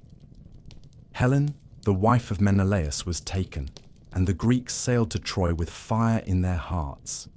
10 years of blood followed. Achilles and Hector fell. Priam wept for his sons, and all because Aphrodite whispered in a prince's ear and smiled. Even among the gods, she was feared, not for might, not for wisdom, but for the madness she could inspire. She could make gods crawl. She could make kings grovel. She could turn brother against brother, father against son, with nothing but a glance. Her magic girdle, the cestus, granted irresistible allure to whoever wore it. Even Hera borrowed it once, in her schemes to distract Zeus. Yet Aphrodite herself needed no trinket. Her presence alone was enough to bend the will. She was not cruel for cruelty's sake, but she was not merciful. She did not love with patience. She did not nurture. She consumed. And yet the world worshipped her. Temples rose across the aisles. Statues of smooth marble, eyes cast down in longing, stood in her honor. Men and women alike burned incense at her altars, not out of fear, but out of hope. For who among mortals does not hunger for love, even knowing the cost? Aphrodite, born from the wound of the sky, carried within her the contradiction of all creation, that beauty is both blessing and burden, that love can build kingdoms and unmake them in the same breath, that desire does not yield to law or wisdom or even war. She smiled often, she wept rarely, and in every heart that has ever longed for another, in every glance that lingered too long, in every poem written in firelight, she endures. Among all the gods who sat upon Olympus, cloaked in glory and wreathed in beauty, none bore more scars, none carried a heavier silence than Hephaestus. He was the god of the forge, the shaper of divine will made iron and gold, and yet he was born into the world not with songs and celebration, but with rejection. In the oldest tales, he was cast from the heavens by his mother Hera, who upon seeing her son twisted in leg and form, recoiled with such horror that she flung him from Olympus before he could even cry. He fell for a day and a night, tumbling through cloud and wind, until the sea took him in. There, beneath the waves, he was pulled from the water by Thetis and Eurynome, two sea goddesses, who raised him in secret, far from the laughter of his kin, far from the golden spires and feasts of the immortals. The boy who fell became the man who built. In the deep caverns of the sea, among the fire-warmed stones and singing currents, Hephaestus learned to master the craft of fire. With hammer and anvil, he forged wonders. Metal bent at his will. Flame danced for him like a loyal servant. His arms, though not graceful, grew strong. And in the echoing dark he made things that had never existed before. Mechanical women of bronze, living tools of gold, chains so fine they could not be seen. His work was not born of joy. It was born of silence, of exile, of the long bitterness that festers in the heart of the forgotten. He sent his mother Hera a gift, a throne more splendid than any in the halls of Olympus, etched with silver vines and golden beasts that shimmered when touched by light. But when she sat upon it, the trap was sprung. She could not rise. The throne bound her, gripped her like the judgment she had once passed without thought. The gods begged Hephaestus to release her. They came in turns, with flattery, threats, and bribes. But he refused them all. He had known the sea's cold embrace. He had heard the laughter of the dolphins where his father's voice should have been. He would not come unless brought. And it was Dionysus, the ever-smiling wanderer, who succeeded. He did not argue. He did not plead. He found Hephaestus, offered him wine, and drank with him deep into the night. By dawn, the smith rode back to Olympus upon a mule, drunk but unbent, his hammer slung across his back. He freed Hera, not in submission, but in triumph. And from that day, he claimed his place among the immortals. Yet even in the shining halls of Olympus, Hephaestus was never truly at ease. He was given a wife, the fairest of all goddesses, Aphrodite, radiant and cold as starlight. It was a marriage of arrangement, not affection. Beauty paired with deformity, love chained to labor. She was unfaithful, as many had whispered she would be. Her affair with Ares, bold and reckless, humiliated Hephaestus before the entire pantheon. But he did not rage as Ares would. He did not scream as Poseidon might have. He built a trap, a net so fine it was invisible, spun of threads no mortal could see, and he cast it over the lovers while they slept. Then he summoned the gods, not in fury, but in spectacle, and laid the lovers bare for all Olympus to see. The gods roared with laughter, they mocked and jeered, but Hephaestus did not smile. He stood beside them, silent, the fire in his forge burning low and cold that day. He released them when Poseidon offered payment, not because he needed gold, but because even vengeance could not bring peace. Still, the forge was his dominion. No other god could match his craftsmanship. He built the palaces of Olympus. He forged the aegis for Zeus, a shield that shone like the sun and shook the world with its strike. He made Hermes' winged helmet and sandals, Achilles' unbreakable armor, and the golden chariot of Helios. He carved thrones that moved of their own accord, doors that opened for no one but their master, and automata that could walk and speak like men. His hands, though scarred, were more divine than any voice. His forge was not only the beating heart of Olympus, it was its memory, its legacy, its armor, and yet he was always alone. In later tales, Hephaestus took revenge more quietly. He built Pandora, the first mortal woman, at the god's command. Crafted of clay and spirit, blessed with gifts from each of the Olympians, she was made beautiful beyond measure. But Hephaestus, who gave her form and breath, knew what she would carry. She was no blessing. She was a vessel, a punishment wrapped in gold. When she opened the jar, not a box, as the poets later called it, the world changed. Sickness, sorrow, madness, and death poured forth. Only hope remained inside, trembling and unseen. It was his hand that shaped her. It was his will that obeyed the decree. But perhaps it was also his bitterness that whispered how to make her eyes too trusting, her hands too eager. Hephaestus was never worshipped for beauty. He was honored in fire, in anvils, in the ringing of hammers on steel. The people of Lemnos, where he was said to have landed after his fall, raised shrines in his name. The volcanic heat was called his breath. The sparks that leapt from the mountain were his laughter. He was not adored like Apollo. He was not feared like Hades. But when mortals needed weapons, when kings needed thrones, when cities rose from dust, they prayed to the god with the limp and the flame. He remained in his forge, always working, always watching. While others feasted and plotted, he built. While others danced and drank, he poured molten bronze. And though the gods might forget him in the songs they sang, they could not do without him. For every victory, every monument, every sacred weapon bore the echo of his fire. And in the end, perhaps that was enough. Hephaestus, the outcast, the maker, the betrayed, forged not only metal, but Olympus itself.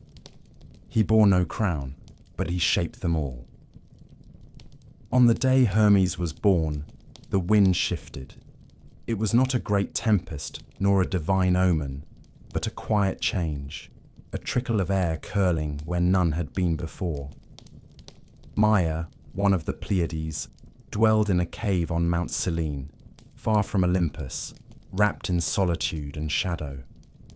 She bore Zeus's child in silence, without the clamour that usually accompanied the birth of gods. But her son was not a creature of stillness. He came into the world with his eyes open, already watching, already plotting. Before the first dusk of his life had fallen, Hermes had slipped from his swaddling cloth and set off into the world, as if the mountain could not hold him, and his cradle had never been meant to bind him. He would become the god of boundaries, and he began his life by crossing one. That same evening, the infant god reached Thessaly, where Apollo's sacred cattle grazed beneath the sun. Hermes looked upon them, not with reverence, but with mischief. He drove them away, hiding their tracks by fashioning sandals for their hooves and walking them backwards, a trick so clever that not even the far-seeing Apollo could follow the trail. He killed two, offered sacrifice to himself, and returned to his cave before the dawn, lying once more like a helpless babe, his eyes shut in feigned innocence. But the truth of Olympus is that nothing stays hidden for long. Apollo came, radiant and furious, dragging the child before Zeus to demand justice. And there, in the throne room of the gods, Hermes spoke for the first time, not in plea, but in poetry. With the same breath in which he admitted his theft, he spun tales, sang songs, and laughed at his own audacity. Even Apollo, whose wrath could boil rivers, could not help but smile. Zeus saw himself in the boy. He heard in Hermes' voice the echo of his own younger cunning, and in the boy's grin, the spark of something far more dangerous than brute strength, intelligence untethered by conscience. Rather than punish him, Zeus embraced him. He made him herald of the gods, gave him a golden staff called the caduceus, and tasked him to walk freely between the worlds of gods, mortals, and the dead. From that moment, Hermes bore many names. He was Argephontes, slayer of Argus, the 100-eyed watchman whom he lulled to sleep with stories and song before drawing his blade. He was Psychopomp, the soul guide, who led the dead to the underworld, not with fear, but with calm. He was the guardian of travelers, thieves, merchants, and messengers. Wherever there were crossroads, Hermes stood at the center. He was not mighty like Zeus. He was not golden like Apollo. He was not solemn like Hades. But Hermes moved faster than any of them. His winged sandals barely kissed the ground, and his mind moved faster still. When Hera sought to torment Io, Zeus's mortal lover, by placing her under Argus's watchful guard, it was Hermes who came to her rescue. With stories sweet as honey and music soft as wine, he put Argus to sleep, blade in hand. His dagger was quick, but his wit was quicker. The eyes of Argus, after death, were set into the feathers of Hera's peacock, a bitter tribute. Hermes did not only walk in shadow, he brought invention. He crafted the first lyre from a tortoise shell, sinew, and ingenuity, and gifted it to Apollo as a peace offering. He gave mankind weights and measures, coinage and commerce, speech and calculation. Yet he remained ever untrustworthy. He lied as easily as he breathed. He tricked not for need, but for pleasure. But even his deceptions carried the glimmer of genius. He was the god of the in-between, where chaos and order met in handshake or blade. In battle, he carried the messages of Zeus. On fields of blood and glory, it was Hermes who whispered orders into the ears of kings, who lifted dying warriors from the dust and bore them unseen from the slaughter. During the Trojan War, it was Hermes who guided Priam into the Greek camp, cloaked in divine mist, to beg for the body of Hector. Not even Achilles, roaring and wrathful, could deny the solemnity of that moment. Hermes stood behind the old king like a shadow, watching, silent, bearing witness. He was not often in the tales of war, but he was always there, between every word, every pause, every unspoken vow. He had many lovers, though few were stories sung in temples. His son Pan, born of a nymph, was a god of the wild, of madness, of pipes and panic, goat-legged and howling. Some said he fathered Hermaphroditus, child of Aphrodite, who bore both manhood and womanhood, twin in form. Hermes did not love in constancy. He loved in moments, in flashes, in games played beneath the moon. Temples to Hermes rose at borders and gates, crossroads and marketplaces, places where decisions were made and fates were changed. Travelers offered him stone cairns, piled high to mark a safe path. Thieves whispered his name before the theft. Merchants carved his image into their scales, and the dying, as they gasped their last, hoped to see him not in wrath, but in mercy, to have their souls carried not by darkness, but by a figure who smiled, even at the end. For all his cunning, Hermes was never cruel. He was not a god of justice, but he played fair in his own way. He balanced the weight of the world between trick and truth, lie and law. He was the boundary that made movement possible. And as the world turned, as cities rose and fell, as armies marched and ships sank, Hermes walked unseen, smiling to himself, forever moving between what was, what is, and what might be. Before the wars in heaven, before the forging of thunder and the clash of titans, before even the rise of the 12 upon Olympus, there was Hestia. She was the eldest daughter of Cronus and Rhea, the firstborn of that ancient brood. and she came into the world quietly, her cries soft and brief. Her father swallowed her whole, as he did each of his children, fearing the prophecy that one of them would overthrow him.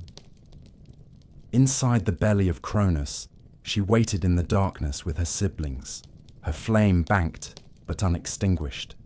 When Zeus rose and fulfilled the ancient doom, he split open the old god's belly and brought his brothers and sisters forth again into the light.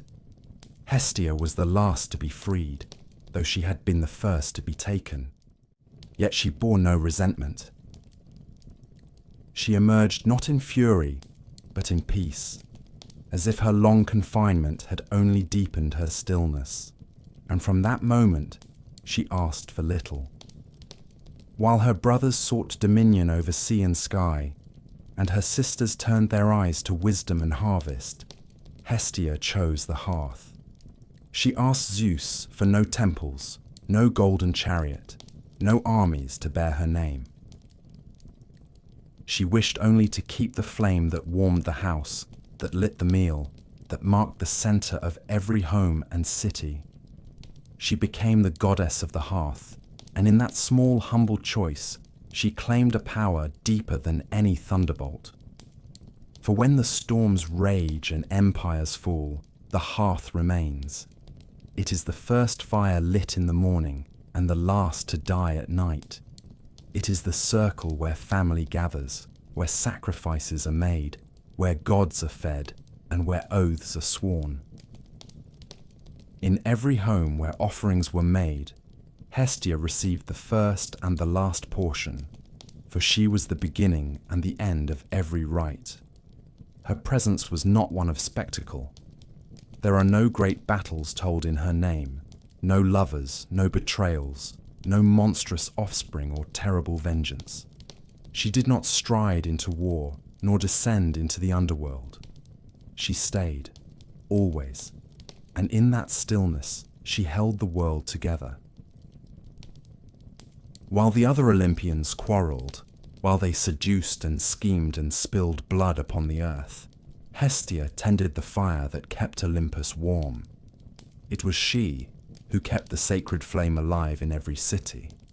In Rome, she would be called Vesta, and her priestesses would guard the eternal fire under threat of death. In Greece, her altars never cooled. Even when a new city was founded, the settlers would carry a brand from Hestia's sacred flame to light the hearth in the new land. Without her, there was no home, no polis, no beginning. Though she was courted by gods as mighty as Poseidon and Apollo, she turned them both away with calm grace. She asked Zeus to allow her to remain forever a virgin, untouched and undemanded.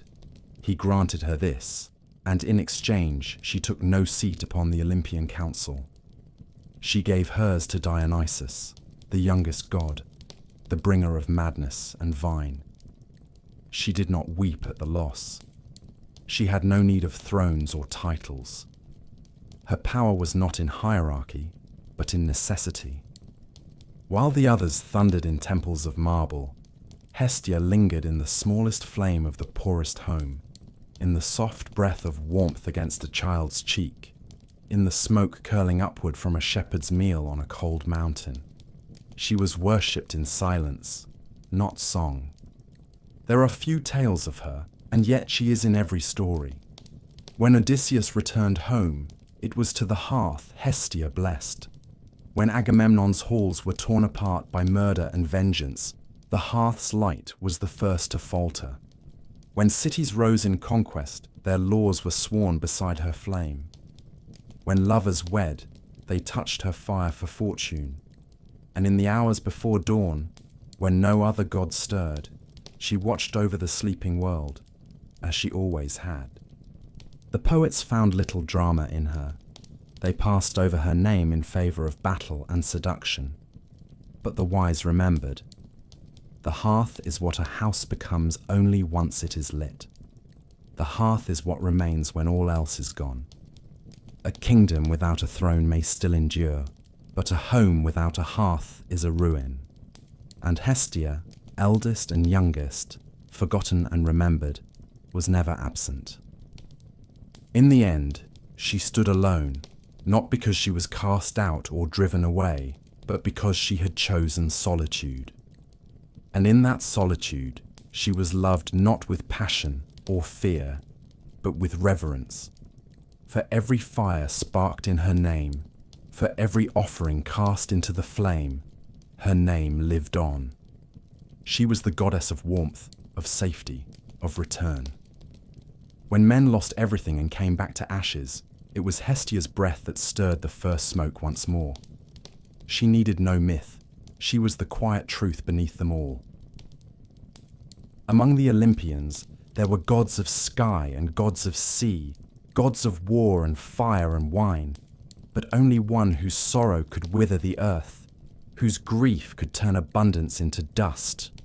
Demeter, the daughter of Cronus and Rhea, was the goddess of the grain, of harvest, of tilled fields and golden stalks. She was not clothed in jewels or crowned in light. Her hands were calloused, her skin carried the scent of soil and wind. She wore the green mantle of spring and walked barefoot across the furrows of the earth. Mortals loved her, not in terror, but in gratitude. She brought them bread. She taught them the ways of planting and reaping. Without her, kings starved like beggars, and cities cracked open like husks. Yet Demeter's heart, though broad as the plains of Arcadia, was ruled by one love above all, the love of her daughter. Persephone was born of Zeus, fair as a new bloom, laughing as she danced among meadows and rivers, untouched by shadow, her footsteps light as petals. She was her mother's joy and mirror, and Demeter never let her far from her sight. The gods watched her grow. Even Hades, stern and silent in his kingdom below, watched her. His heart, which had never known longing, stirred at the sight of her youth. He said nothing to Demeter. He sought no blessing. He rose from the underworld in a chariot, black as pitch, drawn by horses whose breath smoked like fire, and seized the girl as she picked flowers in the vale of Nysa. The earth yawned open. The meadow was split, and by the time her companions screamed, Persephone was gone. Demeter searched the world. She walked across the fields she had once blessed, her hair unbound, her robes torn, her voice hoarse from calling. For 9 days and nights, she wandered without food or rest, bearing torches in both hands. Not even the gods dared to speak to her, for her grief was a storm without lightning, a silence more terrible than rage. She came at last to the house of Hecate, who had heard the girl's cry, and together they turned to Helios, the all-seeing sun. It was he who told the truth, that Hades had taken her, and that Zeus, father and king, had given his silent consent. Demeter turned away from Olympus.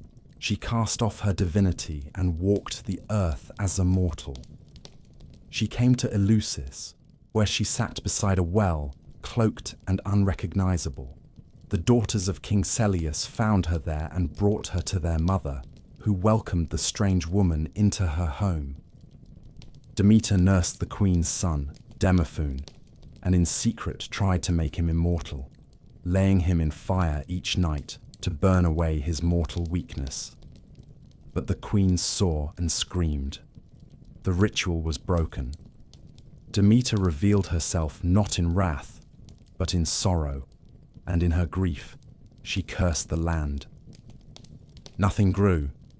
The grain rotted in the field. Trees bore no fruit. The rivers ran slow and silted. Famine crept across the world like a shadow, and the smoke of dying hearths rose toward Olympus. Men and women prayed, not for favor, but for survival. And finally, Zeus relented. He sent Hermes down into the underworld to bring the girl back. Hades did not fight. He spoke gently, with the voice of a husband who knew he had done what could not be undone. He offered Persephone a throne beside his own. She had not wept. She had not screamed. But her silence had hardened, like the roots of old trees. And before she left, she took from him a single fruit, a pomegranate, blood red and bitter. She ate 6 seeds. So it was that Persephone returned to the world above, and the fields wept with joy. Demeter ran to her daughter, held her as if she could never let go. But the fates do not forget. Because she had eaten of the food of the dead, Persephone could not remain. For 6 months of the year, she would walk beneath the sun, and the flowers would bloom in her wake. But for 6 months more, she would return to the realm of shadows, a queen not stolen but enthroned, and the earth would mourn. In her sorrow, Demeter withholds her gifts. The winds grow cold, the trees cast off their leaves, the fields turn to frost. And so the seasons came into the world, not by decree, but by love, lost and regained, again and again. Demeter accepted this bargain, though her heart never healed. She founded the Eleusinian mysteries, rites so sacred and secret that even the poets dared not write them down. They promised a glimpse of Persephone's path, a hope of rebirth, the whisper that death was not the end. Mortals came from every land to walk the sacred road, to be initiated into her rites. They fasted and prayed and wept. And in the dark, they saw something bright, a memory, a promise, a mother's fire. Demeter was not often seen upon Olympus. She kept to the fields, to the temples where fires were lit and loaves were broken. She was no queen of thunder or tide, but when the people ate, they named her first. And when the snow fell and the harvest failed, they knew it was because a mother waited for her child to rise from the dark once more. Persephone was not born for darkness. She came into the world beneath the eyes of Demeter, her mother's laughter woven into her breath, her skin the color of ripened grain. She was called Kor, the maiden, the flower of spring. In the meadows of the mortal world she danced, untouched by age or grief, and wherever her feet touched the grass, wildflowers burst from the soil. She knew nothing of sorrow, for her mother kept sorrow at bay. She was the daughter of growth, of golden fields and clear skies. And yet, no god or mortal can outrun the shadow that waits beneath the earth.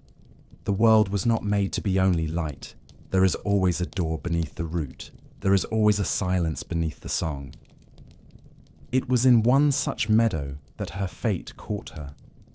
She stooped to pluck a narcissus, the bloom so pale and bright that it seemed conjured. In that moment, the ground broke open, not with thunder, not with war, but with inevitability. Hades, lord of the underworld, rose from the chasm with a chariot of black iron and horses, whose hooves sparked fire. He reached out and took her. She screamed, the earth closed, and the world changed. He did not demand her love, but he offered her power. No other goddess ruled as she did there. No one defied her. She was not the girl who had danced in her mother's fields. She had descended, and the world had not followed.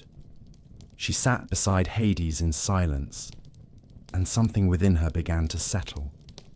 It was not happiness, but it was certainty. When Hermes came to retrieve her, bearing Zeus's command and Demeter's sorrow, she did not rush to him. She listened. She weighed the world she had left against the one she had come to know. And then, as if she knew what must come, she ate. 6 seeds of a pomegranate, crimson and bitter. It was a choice, or perhaps the memory of one. The fruit bound her to the underworld, not forever, but for part of the year, half in shadow, half in light, bride of two worlds. When she returned to her mother, spring followed. The trees blossomed, the frost melted, the birds returned. But Kor was gone. She was Persephone now. She had seen the dead. She had ruled them. She had worn the iron crown. And though she smiled for her mother, there was a quietness in her eyes that had not been there before. She did not speak of what she had seen. Those who die do not return. But she had. And in her return was written the cycle of all things: the seed, the stalk, the harvest, and the fall. In the underworld, she came to be feared and worshipped as much as her husband, not for cruelty, for justice, for knowing. The Erinyes, the Furies, served her as they served him. The souls of the dead knelt before her as queen. She was not warmth, but she was not cold. She was the stillness in the tomb, the rustle of poppies at a grave, the soft voice that reminds mortals that all things must sleep, even gods. She was honored in Eleusis beside Demeter, in rites that whispered of death and rebirth. Initiates carried torches and fasted, seeking a glimpse of her path, the promise that even in death, something stirs. She was not sung of in war. She was not invoked by sailors or kings, but every field bowed to her. Every grave was hers. Every mother who buried a child cried out to her in silence. Persephone did not choose her fate, but she shaped it. She wore no chains. She was not weeping in the dark. She was sovereign. And each year when she rose from the underworld and the crocus bloomed, she reminded the world that even what is lost may return, though never unchanged. Her story was not tragedy. It was truth. That joy and sorrow are never far apart, that the earth feeds on both. And so she endures, in myth and memory, queen of spring and shadow, a goddess not of one realm, but of the threshold between. Long after the thrones of Olympus had been carved from cloud and marble, long after the Titans had been bound and the world divided between sky and sea and shadow, there came one who did not belong. He was not born into the cold splendor of Olympus, nor did he rise with spear or thunder in hand. Dionysus came into the world in secrecy, in sorrow, and in fire. He was the son of Zeus and Semele, a mortal woman of Thebes, and his story began not with war, but with a whisper. Semele was beautiful, and Zeus, ever wandering, came to her in disguise. But Hera, queen of heaven and wife to the king of gods, saw the shadow of infidelity bloom once more and moved against it with slow cruelty. She came to Semele as an old woman, kind and gentle, and planted the seed of doubt. If he truly is Zeus, she said, should he not reveal himself to you in his true form?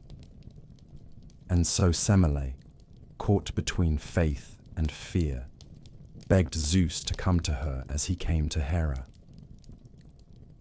Zeus had sworn to grant her any wish, and bound by his oath, he obeyed.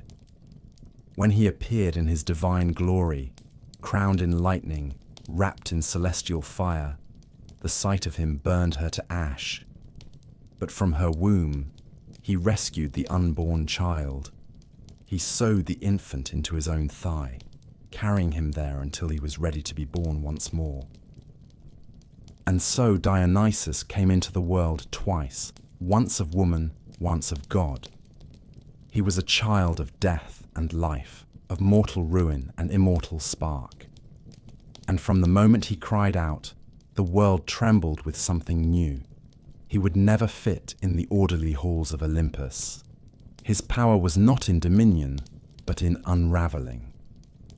Zeus, knowing Hera's wrath would not be cooled, sent the boy away in secret.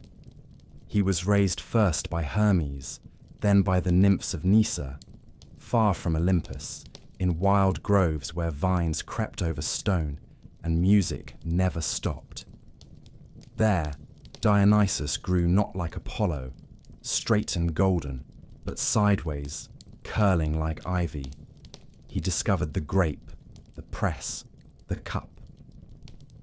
He drank, laughed, wept, danced, and taught others to do the same. But his joy was not simple. It was dangerous. Wherever he walked, reason softened, and the walls men built between themselves and their beasts cracked. As he grew, he wandered. He was a god without a home. He moved through Phrygia, Thrace, India. He came not with spears, but with drums, not with soldiers, but with women. The Maenads followed him, their hair unbound, their eyes bright with frenzy. They tore animals limb from limb. They danced until their feet bled. They howled his name not in prayer, but in ecstasy. He was the god of wine, but not the mild sip of a cup in a king's hand.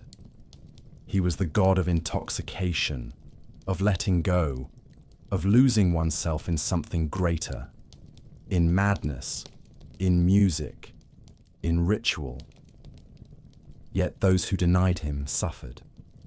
Pentheus, king of Thebes, cousin to Dionysus, mocked the god, called him a fraud, and forbade his worship. Dionysus came to him in disguise, soft-spoken and persuasive. He lured the king to the forest, dressed him as a woman, and led him to the Maenads. In their frenzy, they mistook him for a beast. His own mother, Agave, struck the first blow. When her eyes cleared, she saw the truth too late. She carried her son's head on a thyrsus, shrieking in triumph, and the god was nowhere to be seen. Dionysus did not rage. He did not raise his hand. He showed men the madness they kept within themselves, and then stepped aside as it bloomed. He returned at last to Olympus, not with supplication, but with inevitability. The 12 thrones were set, but Hestia, eldest and humblest, surrendered hers, and Dionysus, youngest and wildest, took it. He belonged not by birthright, but by proof. He had walked the world. He had shown mortals both delight and despair. He had died and returned. No other god could say the same. Dionysus became a symbol not only of joy, but of paradox. He was the god of theatre, where truth is hidden behind masks. He was the god of wine, which heals and destroys. He was the god of ritual madness, of possession, of that thin and trembling line between ecstasy and horror. His temples were forests. His rites were secret. His followers laughed with tears in their eyes. His was not the worship of reason, but of surrender. He was never truly tame. Even among the gods, he moved like smoke. One moment, a laughing youth with ivy in his hair, the next a grim figure crowned in serpents. His power was not forged in battle. It was awakened in revelry. His victory was not over monsters, but over restraint itself. And in every cup of wine, in every dance that forgets the world, in every mask that hides a second face, Dionysus still moves. He was twice born. He was never meant to rule, but he made the world feel what it feared to admit. That order is a lie, and beneath the stone temples and sacred laws, there waits the truth of frenzy, of transformation, and of letting go. The gods of Olympus no longer walk among us. Their temples have crumbled, their oracles have gone silent, their statues lie buried beneath moss and ash, but they were once everywhere. Their names were whispered with awe, carved into stone, etched into the hearts of kings and slaves alike. They shaped the lives of mortals with laughter and wrath, lust and vengeance, caprice and favor. They governed not from some distant heaven, but from mountaintop palaces just out of reach. They were not perfect. They were not always just. But they were present, a mirror to the mortal soul, magnified to divine proportion. And yet, time is the one god no other can defy. The old rites faded. The torches of Eleusis were extinguished.